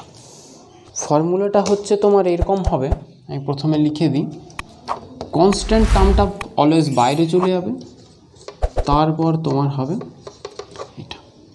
তাহলে কী হবে? অনলি সি পড়ে থাকবে। এটার আর একটু দেখাই, dt z of c to the power z, c z to the power n আছে। কী করবে? প্রথমে কনস্ট্যান্ট টার্মকে বাইরে করে দেবে, dt z z to the power n c. এবার এইটার ফর্মুলা দেখো, 1-2 নম্বর ফর্মুলাটা ইউজ করেছিলাম আমি, N Z to the power n minus 1। এই ফর্মুলাটাকে তুমি কিভাবে মনে রাখবে? তুমি এইভাবে মনে রাখতে পারো যে তুমি কোথাও একটা যাচ্ছিলে, তোমার হাতে কোনো একটা কিছু জিনিস ছিল, বেশ দামি জিনিস ছিল। এই দামি জিনিসটা হচ্ছে, এইটা হচ্ছে সি আর তুমি হচ্ছে জেড, ঠিক আছে? আর তুমি রাস্তা দিয়ে হাঁটছিলে, হাঁটতে হাঁটতে কী হয়েছে? একটা চোর এসছে আর কি। চোরের প্রধান লক্ষ্যটাই হচ্ছে এই জিনিসটাকে নেওয়া। ও কী করলো? তোমাকে দাঁড় করাবে সামনে, দাঁড় করিয়ে এই জিনিসটাকে পাশে রেখে দেবে, তারপর তোমার সাথে একটা লড়াই হবে। তোমার সাথে লড়াই করে ও চেষ্টা করবে তোমাকে মেরে ফেলার বা তোমাকে, তোমার হাত পাগুলো ভেঙে টেঙে ফেলার আর কি, মানে তোমাকে ছোট ছোট করে দেওয়ার। তার মানে দেখো, দামি বা মূল্যবান যে জিনিসটা আছে সেটাকে পাশে রেখে দিল এবং তোমাকে, ওই চোরটা কী করছে? ছোট ছোট করার চেষ্টা করছে। এইটাকে তুমি বলতে পারো চোরটা, আমি এই হিসেবে দেখিয়েছি আর কি। তাহলে ফলাফল কী হবে? তোমাকে পিটি ফিটে অজ্ঞান করে দিয়েছে, ওই মূল্যবান দ্রব্যটা নিয়ে চলে গেল। তাহলে সি পড়ে থাকবে। এইভাবে তুমি একটা প্রথম ভিজুয়ালাইজটা করো, অটোমেটিক্যালি তোমার মনে পড়ে যাবে।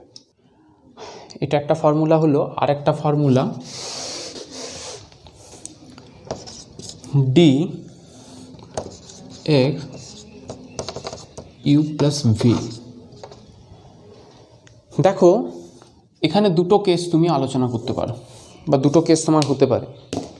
একটা কেস হচ্ছে ইউ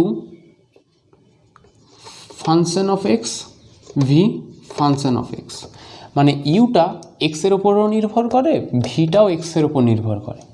আরেকটা হতে পারে ইউ এক্সের ওপর নির্ভর করে না, ভিও এক্সের ওপর নির্ভর করে না। যদি নির্ভর করে সেক্ষেত্রে ফর্মুলাটা হবে d u dx plus dv dx. যদি নির্ভর না করে তাহলে আমি বলতে পারি এক্সের সাপেক্ষে ইউটা হচ্ছে একটা কনস্ট্যান্ট, মানে এইটাকে আমি বলতে পারি কনস্ট্যান্ট। ভিটাও তখন কি হয়ে যাচ্ছে দেখো, কনস্ট্যান্ট। কনস্ট্যান্ট টার্মের ডেরিভেটিভ কী হবে? ডি ইউ লেখো তুমি প্রথমে এইভাবে একবার লিখে নাও, এটা তো কনস্ট্যান্ট, এটাও কনস্ট্যান্ট, এটা 0 + 0 আসবে, তাহলে 0 চলে এসছে। তুমি এইটা একটা, আমি যখন ক্লাসে বলি তখন একটা বলি যে মনে করো আমরা এরকম দেখতে পাই যে অনেক বন্ধু, হয়তো 2 বন্ধু যাচ্ছে, 2 বন্ধু বেশ, মানে একটা বন্ধু এ আগে পড়াশোনায় খুব ভালো ছিল, ঠিক আছে? তো ভি এর সাথে মিশে মিশে পড়াশোনায় খারাপ হয়ে গেছে, ভি একটু খারাপ ছিল। তাহলে এই 2 বন্ধু যখন কোনো একটা জায়গায় হয়তো যাচ্ছে, তাহলে মনে করো এই ডিডিএক্স যে এ হচ্ছে ইউ এর বাবা এবং ভি এর সম্পর্কে হয়তো পাড়ার কাকু টাকু। তার মানে এই এক্সের সঙ্গে ভি এরও একটা সম্পর্ক আছে, ইউরও একটা সম্পর্ক আছে। যখন দেখলো যে ইউ এবং ভি দুজনে মিলে একটা কোনো খারাপ কাজ করছে, তখন কি করবে? ইউকেও মারবে বা বকবে, আর ভিকেও মারবে বা বকবে। তাহলে প্রত্যেককে আলাদা আলাদা করে মারবে বা বকবে। এরকমভাবে তুমি একটা প্রথমে মনে রাখো, আবার বারবার বলছি, এটা প্র্যাকটিস করতে করতে তোমার এটা ভিজুয়ালাইজ অটোমেটিক্যালি হয়ে যাবে। আর দুটো ফর্মুলা আছে,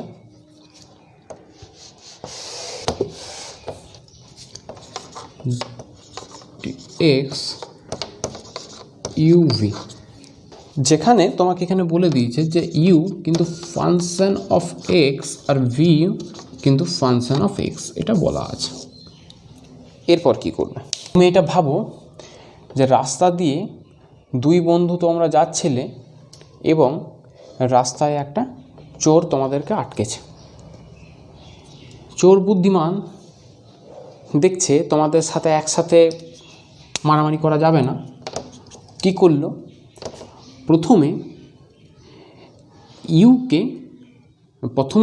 ভিকে মনে করো আক্রমণ করতে শুরু করলো। এবার ইউ দাঁড়িয়ে দাঁড়িয়ে দেখছে, এটা হতে পারে। কিংবা আরেকটা কেস হতে পারে, চোরটা ইউকে আক্রমণ করছে, ভি দাঁড়িয়ে দাঁড়িয়ে দেখছে। এই দুটো কেস হতে পারে। এটা আমি বোঝানোর জন্য বললাম।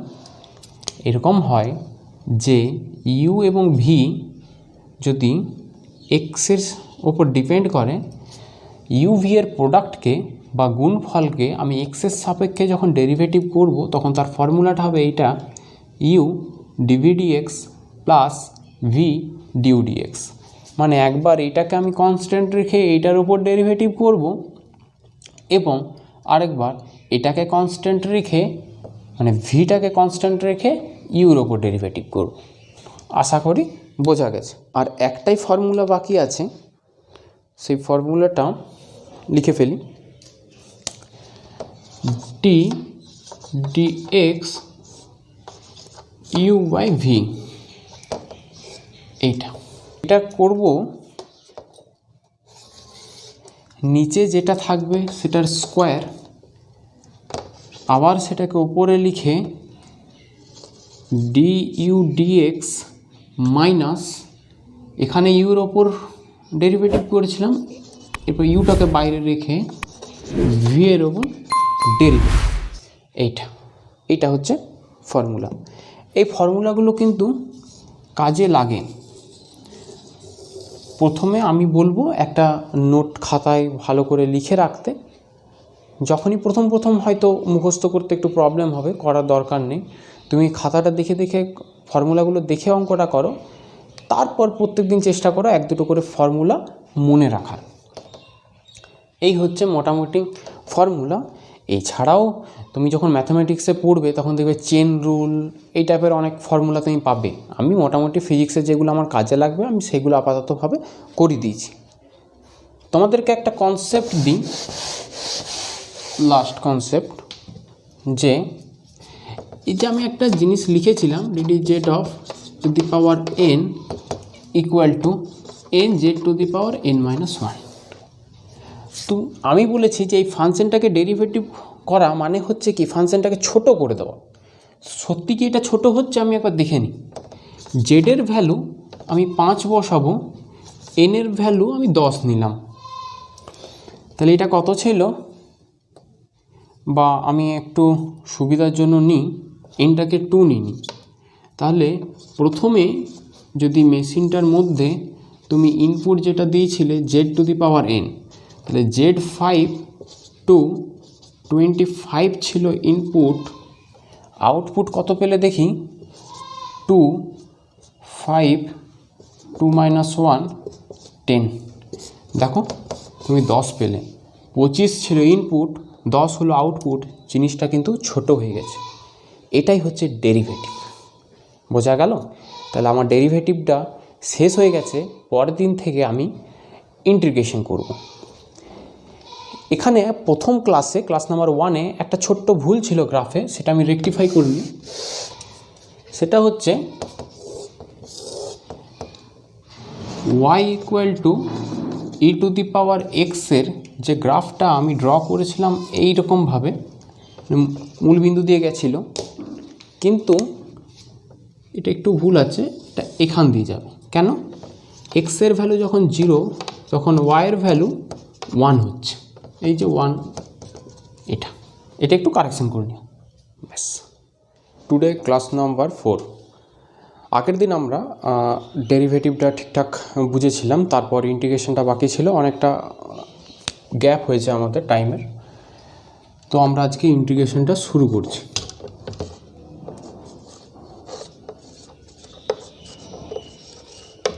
ইন্টিগ্রেশন আগের দিন বা আগের ক্লাসে আমরা ডেরিভেটিভগুলো বুঝেছিলাম, যে ডেরিভেটিভের ফর্মুলা কি, ডেরিভেটিভ বলতে আমি জিনিসটা কি বুঝি, সেইগুলো আমার হয়ে গেছিলো। আরেকবার একটু জাস্ট শর্ট রিক্যাপ করি। একটা এক্স লেন্থের রড আছে, একে ডেরিভেটিভ করা মানে হচ্ছে একে টুকরো টুকরো করা, এইটাকে আমরা বলবো ডিএক্স। ডিএক্সটা কি? এক্সের একটা স্মল পার্ট। এরপর আমাকে যদি ছোট ছোট কতগুলো টুকরো দেয় এবং সেখান থেকে আমাকে যদি একটা বড় রডকে ফিরে পেতে হয়, তাহলে আমাকে যেটা করতে হবে সেটা হচ্ছে ইন্টিগ্রেশন। তাহলে স্পষ্টই বোঝা যাচ্ছে যে ডিফারেন্সিয়েশন হচ্ছে ইন্টিগ্রেশনের রিভার্স, বা ইন্টিগ্রেশন হচ্ছে ডিফারেন্সিয়েশনের রিভার্স। ব্যাস, আমরা এখান থেকে আর সেরকম কিছু বোঝার নেই, আমরা জাস্ট কতগুলো ফর্মুলাতে চলে যাই। দেখবে আমরা ডেরিভেটিভ করেছিলাম d x the power x to the power n, এটা ছিল n x to the power n minus one. Similarly এবার মানে আমার ইন্টিগ্রেশনের ফর্মুলাগুলো হচ্ছে এরকম: x to the power n dx x n plus one divided by n plus one, এটা হচ্ছে 1 নম্বর ফর্মুলা। একটা এক্সাম্পল সিম্পল দিয়ে দিই, যে মনে করা যাক একটা এক্স, এখানে কি এক্স হচ্ছে ভ্যারিয়েবল, ডিএক্স কথাটার অর্থ কি এখানে তোমাকে বুঝে নিতে হবে যে এক্সের ইন্টিগ্রেশন হচ্ছে, যেখানে ডিএক্স হচ্ছে একটা স্মল এলিমেন্ট, বা আমি বলতে পারি যে এই ডিএক্স দ্বারা তুমি বুঝতে পারবে যে এইটা হচ্ছে ফাংশন। যদি এরকম থাকতো এ ডিএক্স, তাহলে এখানে দেখো এক্সের কোনো এ কি এক্সের কোনো ফাংশন না, এক্সের মধ্যে এর মধ্যে এক্স নেই, তাহলে এটা কি কনস্ট্যান্ট। তাহলে এক্ষেত্রে কি হবে, কনস্ট্যান্ট টার্ম বাইরে বেরিয়ে যাবে, তারপর ইন্টিগ্রেশন হবে।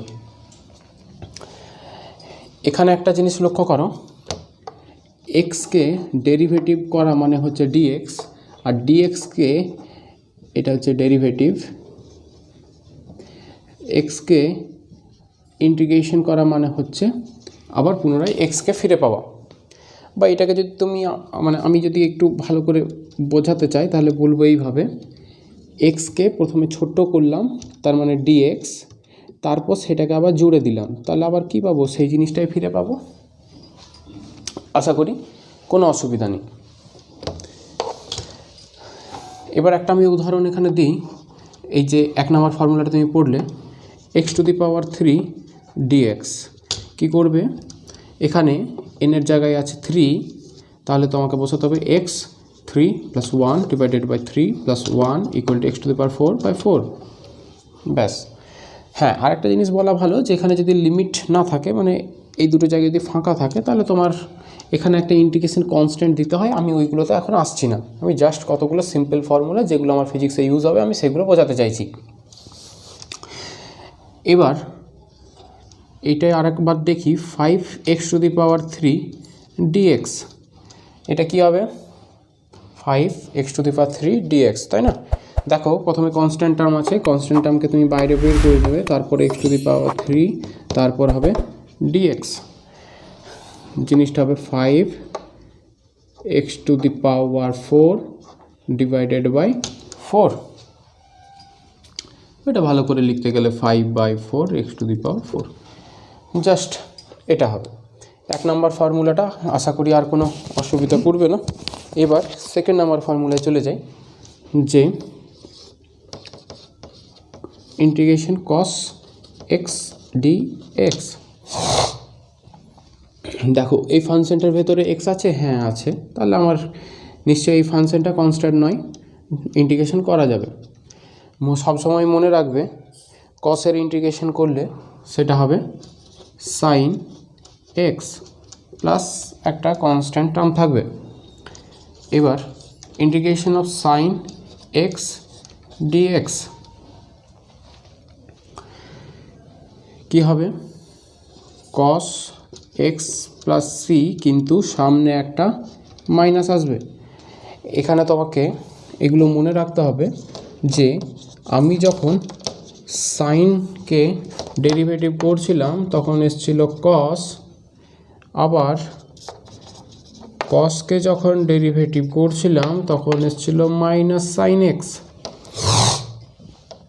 কিন্তু যখন সাইন এক্সকে ইন্টিগ্রেশন করছি তখন আসছে মাইনাস কস এক্স, আবার কস এক্সকে ইন্টিগ্রেশন করছি তখন আসছে সাইন এক্স। এই জিনিসগুলো কিন্তু খুব কাজে লাগে। আরও 2-3টে ফর্মুলা আছে, সেগুলো আমি করে ফেলি। Integration of sec square x dx equal to কী হবে, tan x plus c.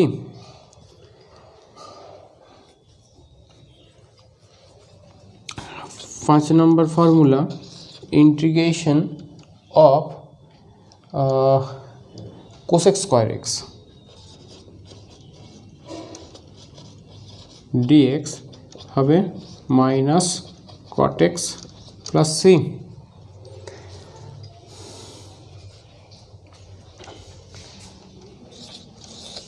Integration of sec square হয়ে গেছে, কোসেক স্কোয়ার হয়ে গেছে না, তাহলে সেক ট্যান করি। Sec x tan x dx, মনে রাখবে ডিডিএক্স অফ সেক এক্স কী ছিল, সেক ট্যান। তাহলে একে ডেরিভেটিভ করে যদি এইটা পাই তাহলে একে ইন্টিগ্রেশন করলে নিশ্চয়ই এটাই পাবো। তাহলে আমার আসবে সেক এক্স প্লাস সি।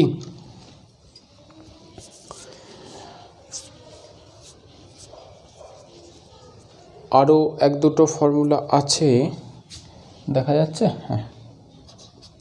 7 নম্বর ফর্মুলাটা হবে integration of cosec x cot x, integration of cosec x cot x dx equal to minus integration of cosec x cot x equal to minus cosec x plus c. Last একটা formula করি, যদি integration 1/x এর integration করতে হয় তাহলে সেটা হবে log x plus C. ঠিক আছে, মোটামুটি এই হচ্ছে ফর্মুলাগুলো।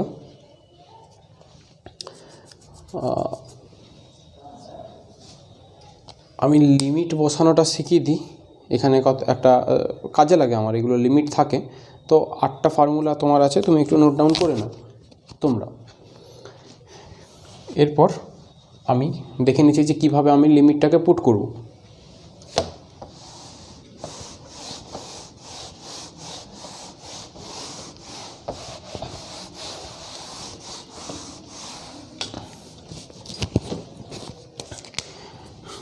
মনে করো এরকম আছে,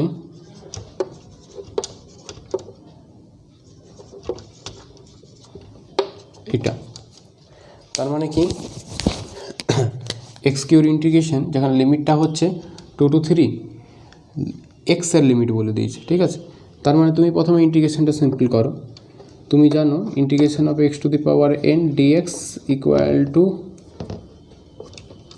x to the power n plus 1/n+1, তাহলে এখানে হবে x to the power 4/4 2 3, upper limit minus lower limit. Upper limit কত, 3 আছে, তাহলে 3 to the power 4 divided by 4 minus lower limit by 4। তাহলে এবার এটা ক্যালকুলেশন তুমি করে নাও। ব্যাস, মোটামুটি এইগুলোই, আর সেরকম কিছু নেই। আর দুটো ট্রিক্স আমি শিখিয়ে দিই।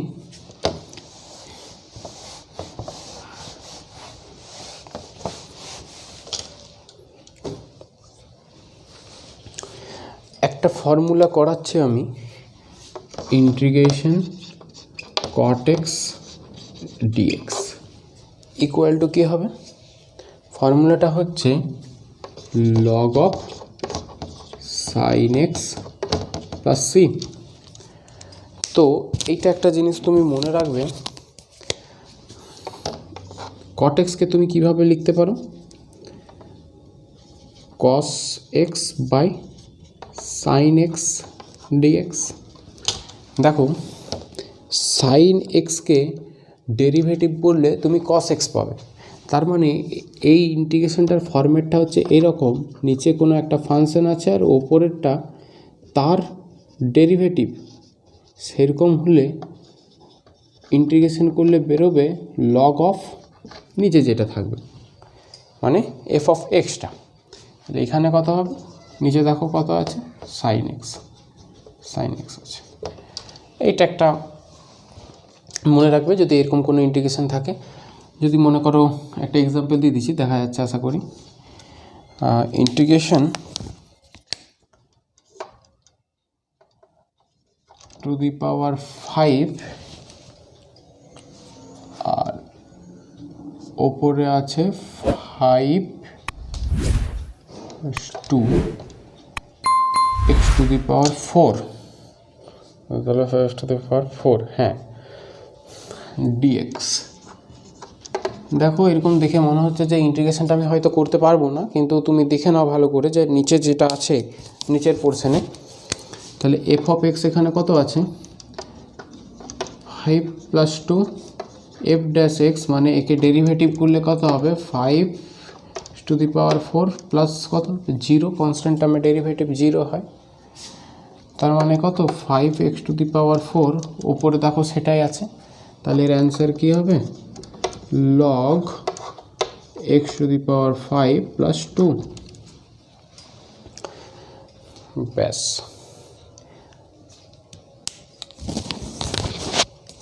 আরেকটা হয়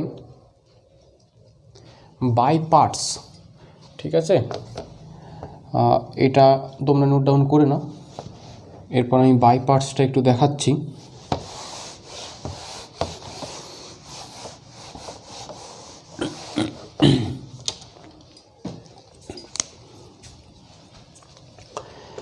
বাই পার্টসে একটা ফর্মুলা হয়, একটা যারা ক্লাস 12-এ আছে তারা নামটা জানে, লিয়েট বলে।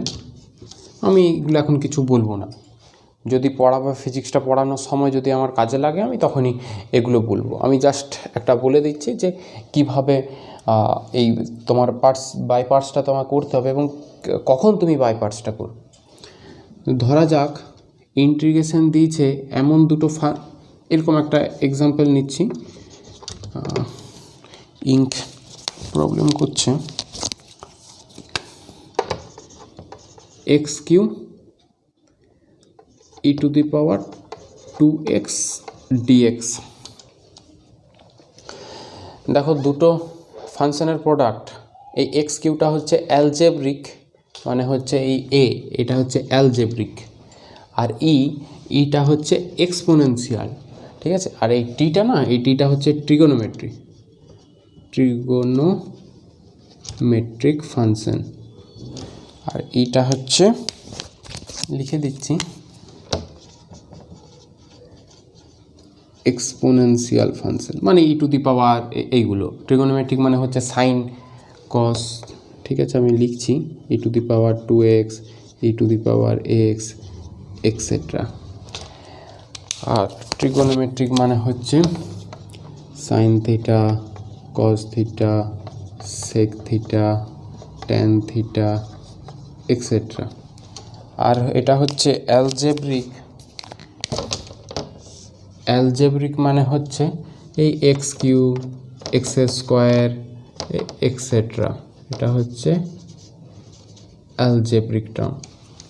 ঠিক, তো তুমি দেখো ফার্স্ট টার্মটা আছে অ্যালজেব্রিক, শেষ টার্মটা আছে এক্সপোনেনশিয়াল, কে সামনে আছে অ্যালজেব্রিকটা, যে সামনে থাকবে তাকে আগে বের করে নেব। তো এটা তুমি এইভাবে করবে, ইকুয়াল টু অ্যালজেব্রিক সামনে আছে বের করে নিলাম, integration e to the power 2x dx minus integration derivative of first term x cube, তারপর যা লেখা আছে সেম থাকবে, e to the power 2x dx একটা dx।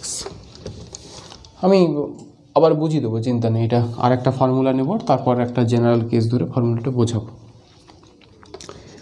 X Q integration 2x, দেখো তোমরা সাধারণত এইটা করেছো, মানে আমি জাস্ট শেখালাম, e to the power x dx সমান, ওই ফর্মুলাটা মানে করাইনি না, একটা ফর্মুলা ওখানে অ্যাড হয়ে যাবে, ঠিক আছে।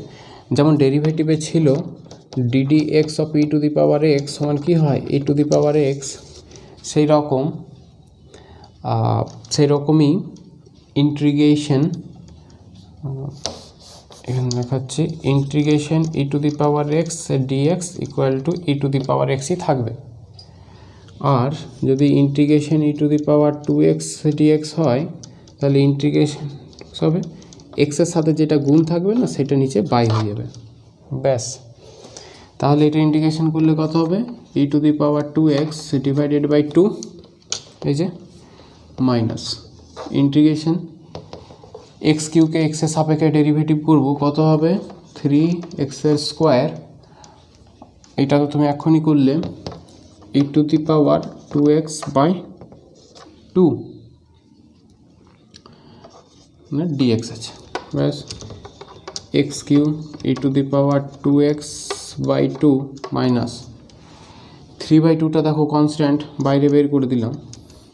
এরপর তোমার পড়ে থাকলো x² e to the power 2x dx, ঠিক আছে। এরপর দেখো half x cube e to the power 2x minus 3/2টা কিছু করার নেই আমার।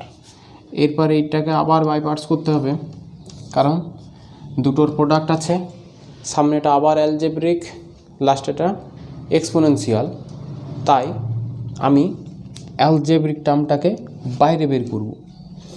দেখো x² e to the power 2x dx minus integration e to the power x, derivative of e to the power x integration e to the power, এখানটাতে ভুল করলাম আমি,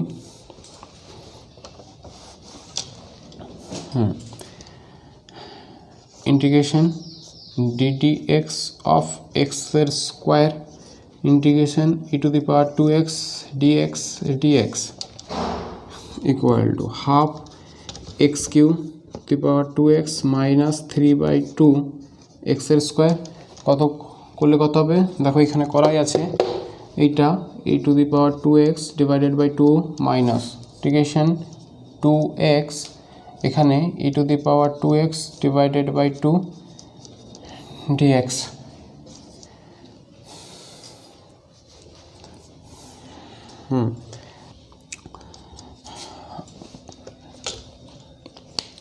চেঞ্জ করি,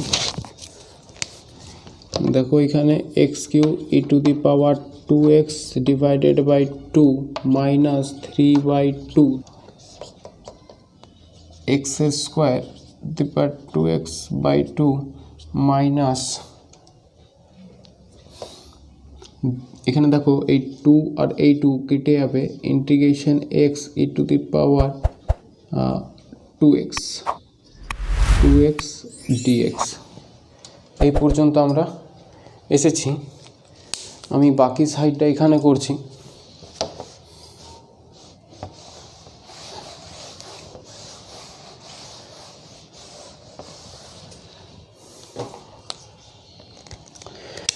দেখো তার সমান x cube e to the power 2x divided by 2 minus 3/4 এক্সের স্কোয়ার e to the power 2x ব্যাস মাইনাস মাইনাসে plus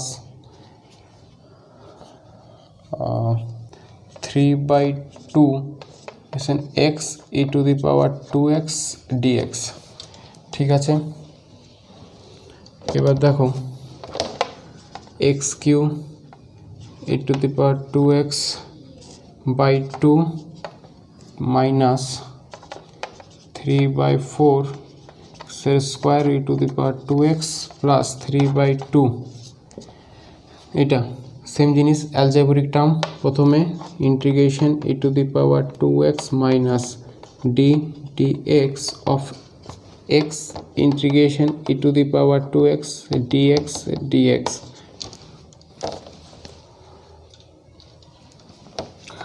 x cube e to the power 2x/2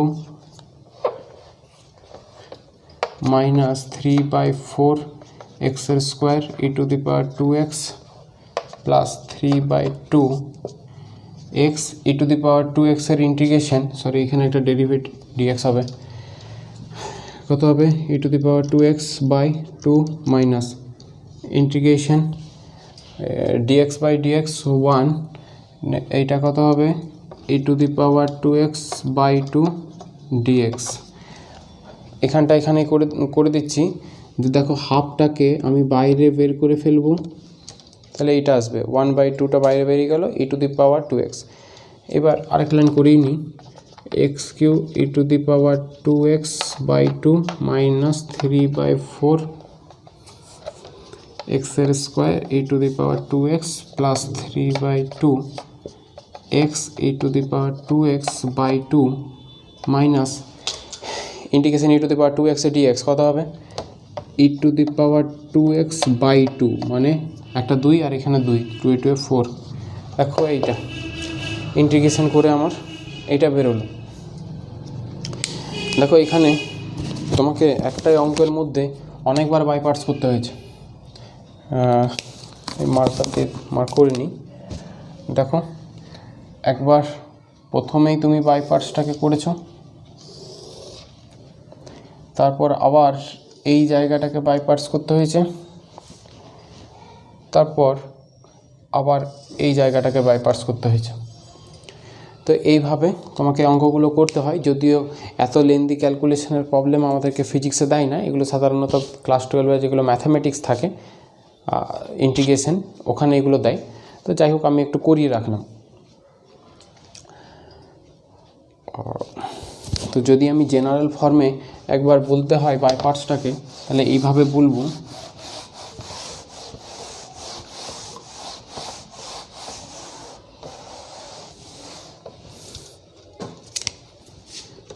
integration u V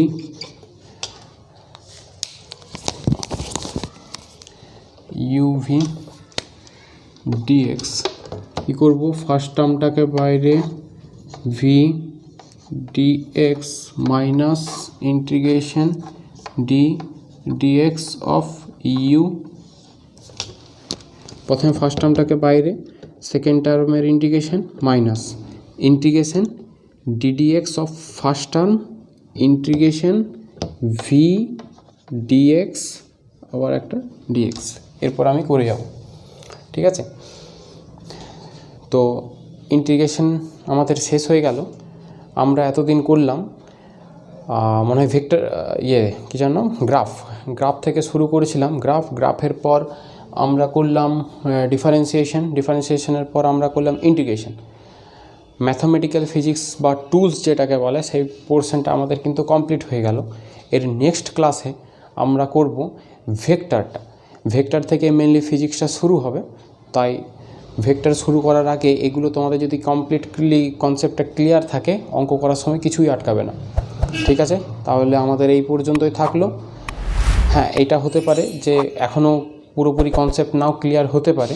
তো আমাদের যেহেতু এগুলো ম্যাথামেটিক্সে আছে, তাই আমরা জাস্ট একটু বেসিকটা এখান থেকে ধরে দিয়েছি, যাতে আমাদের ফিজিক্স পড়ার সময় এগুলো কাজে লাগে, ঠিক আছে। তাহলে নেক্সট ক্লাসে ভেক্টর করার সময় আমাদের আবার দেখা হবে।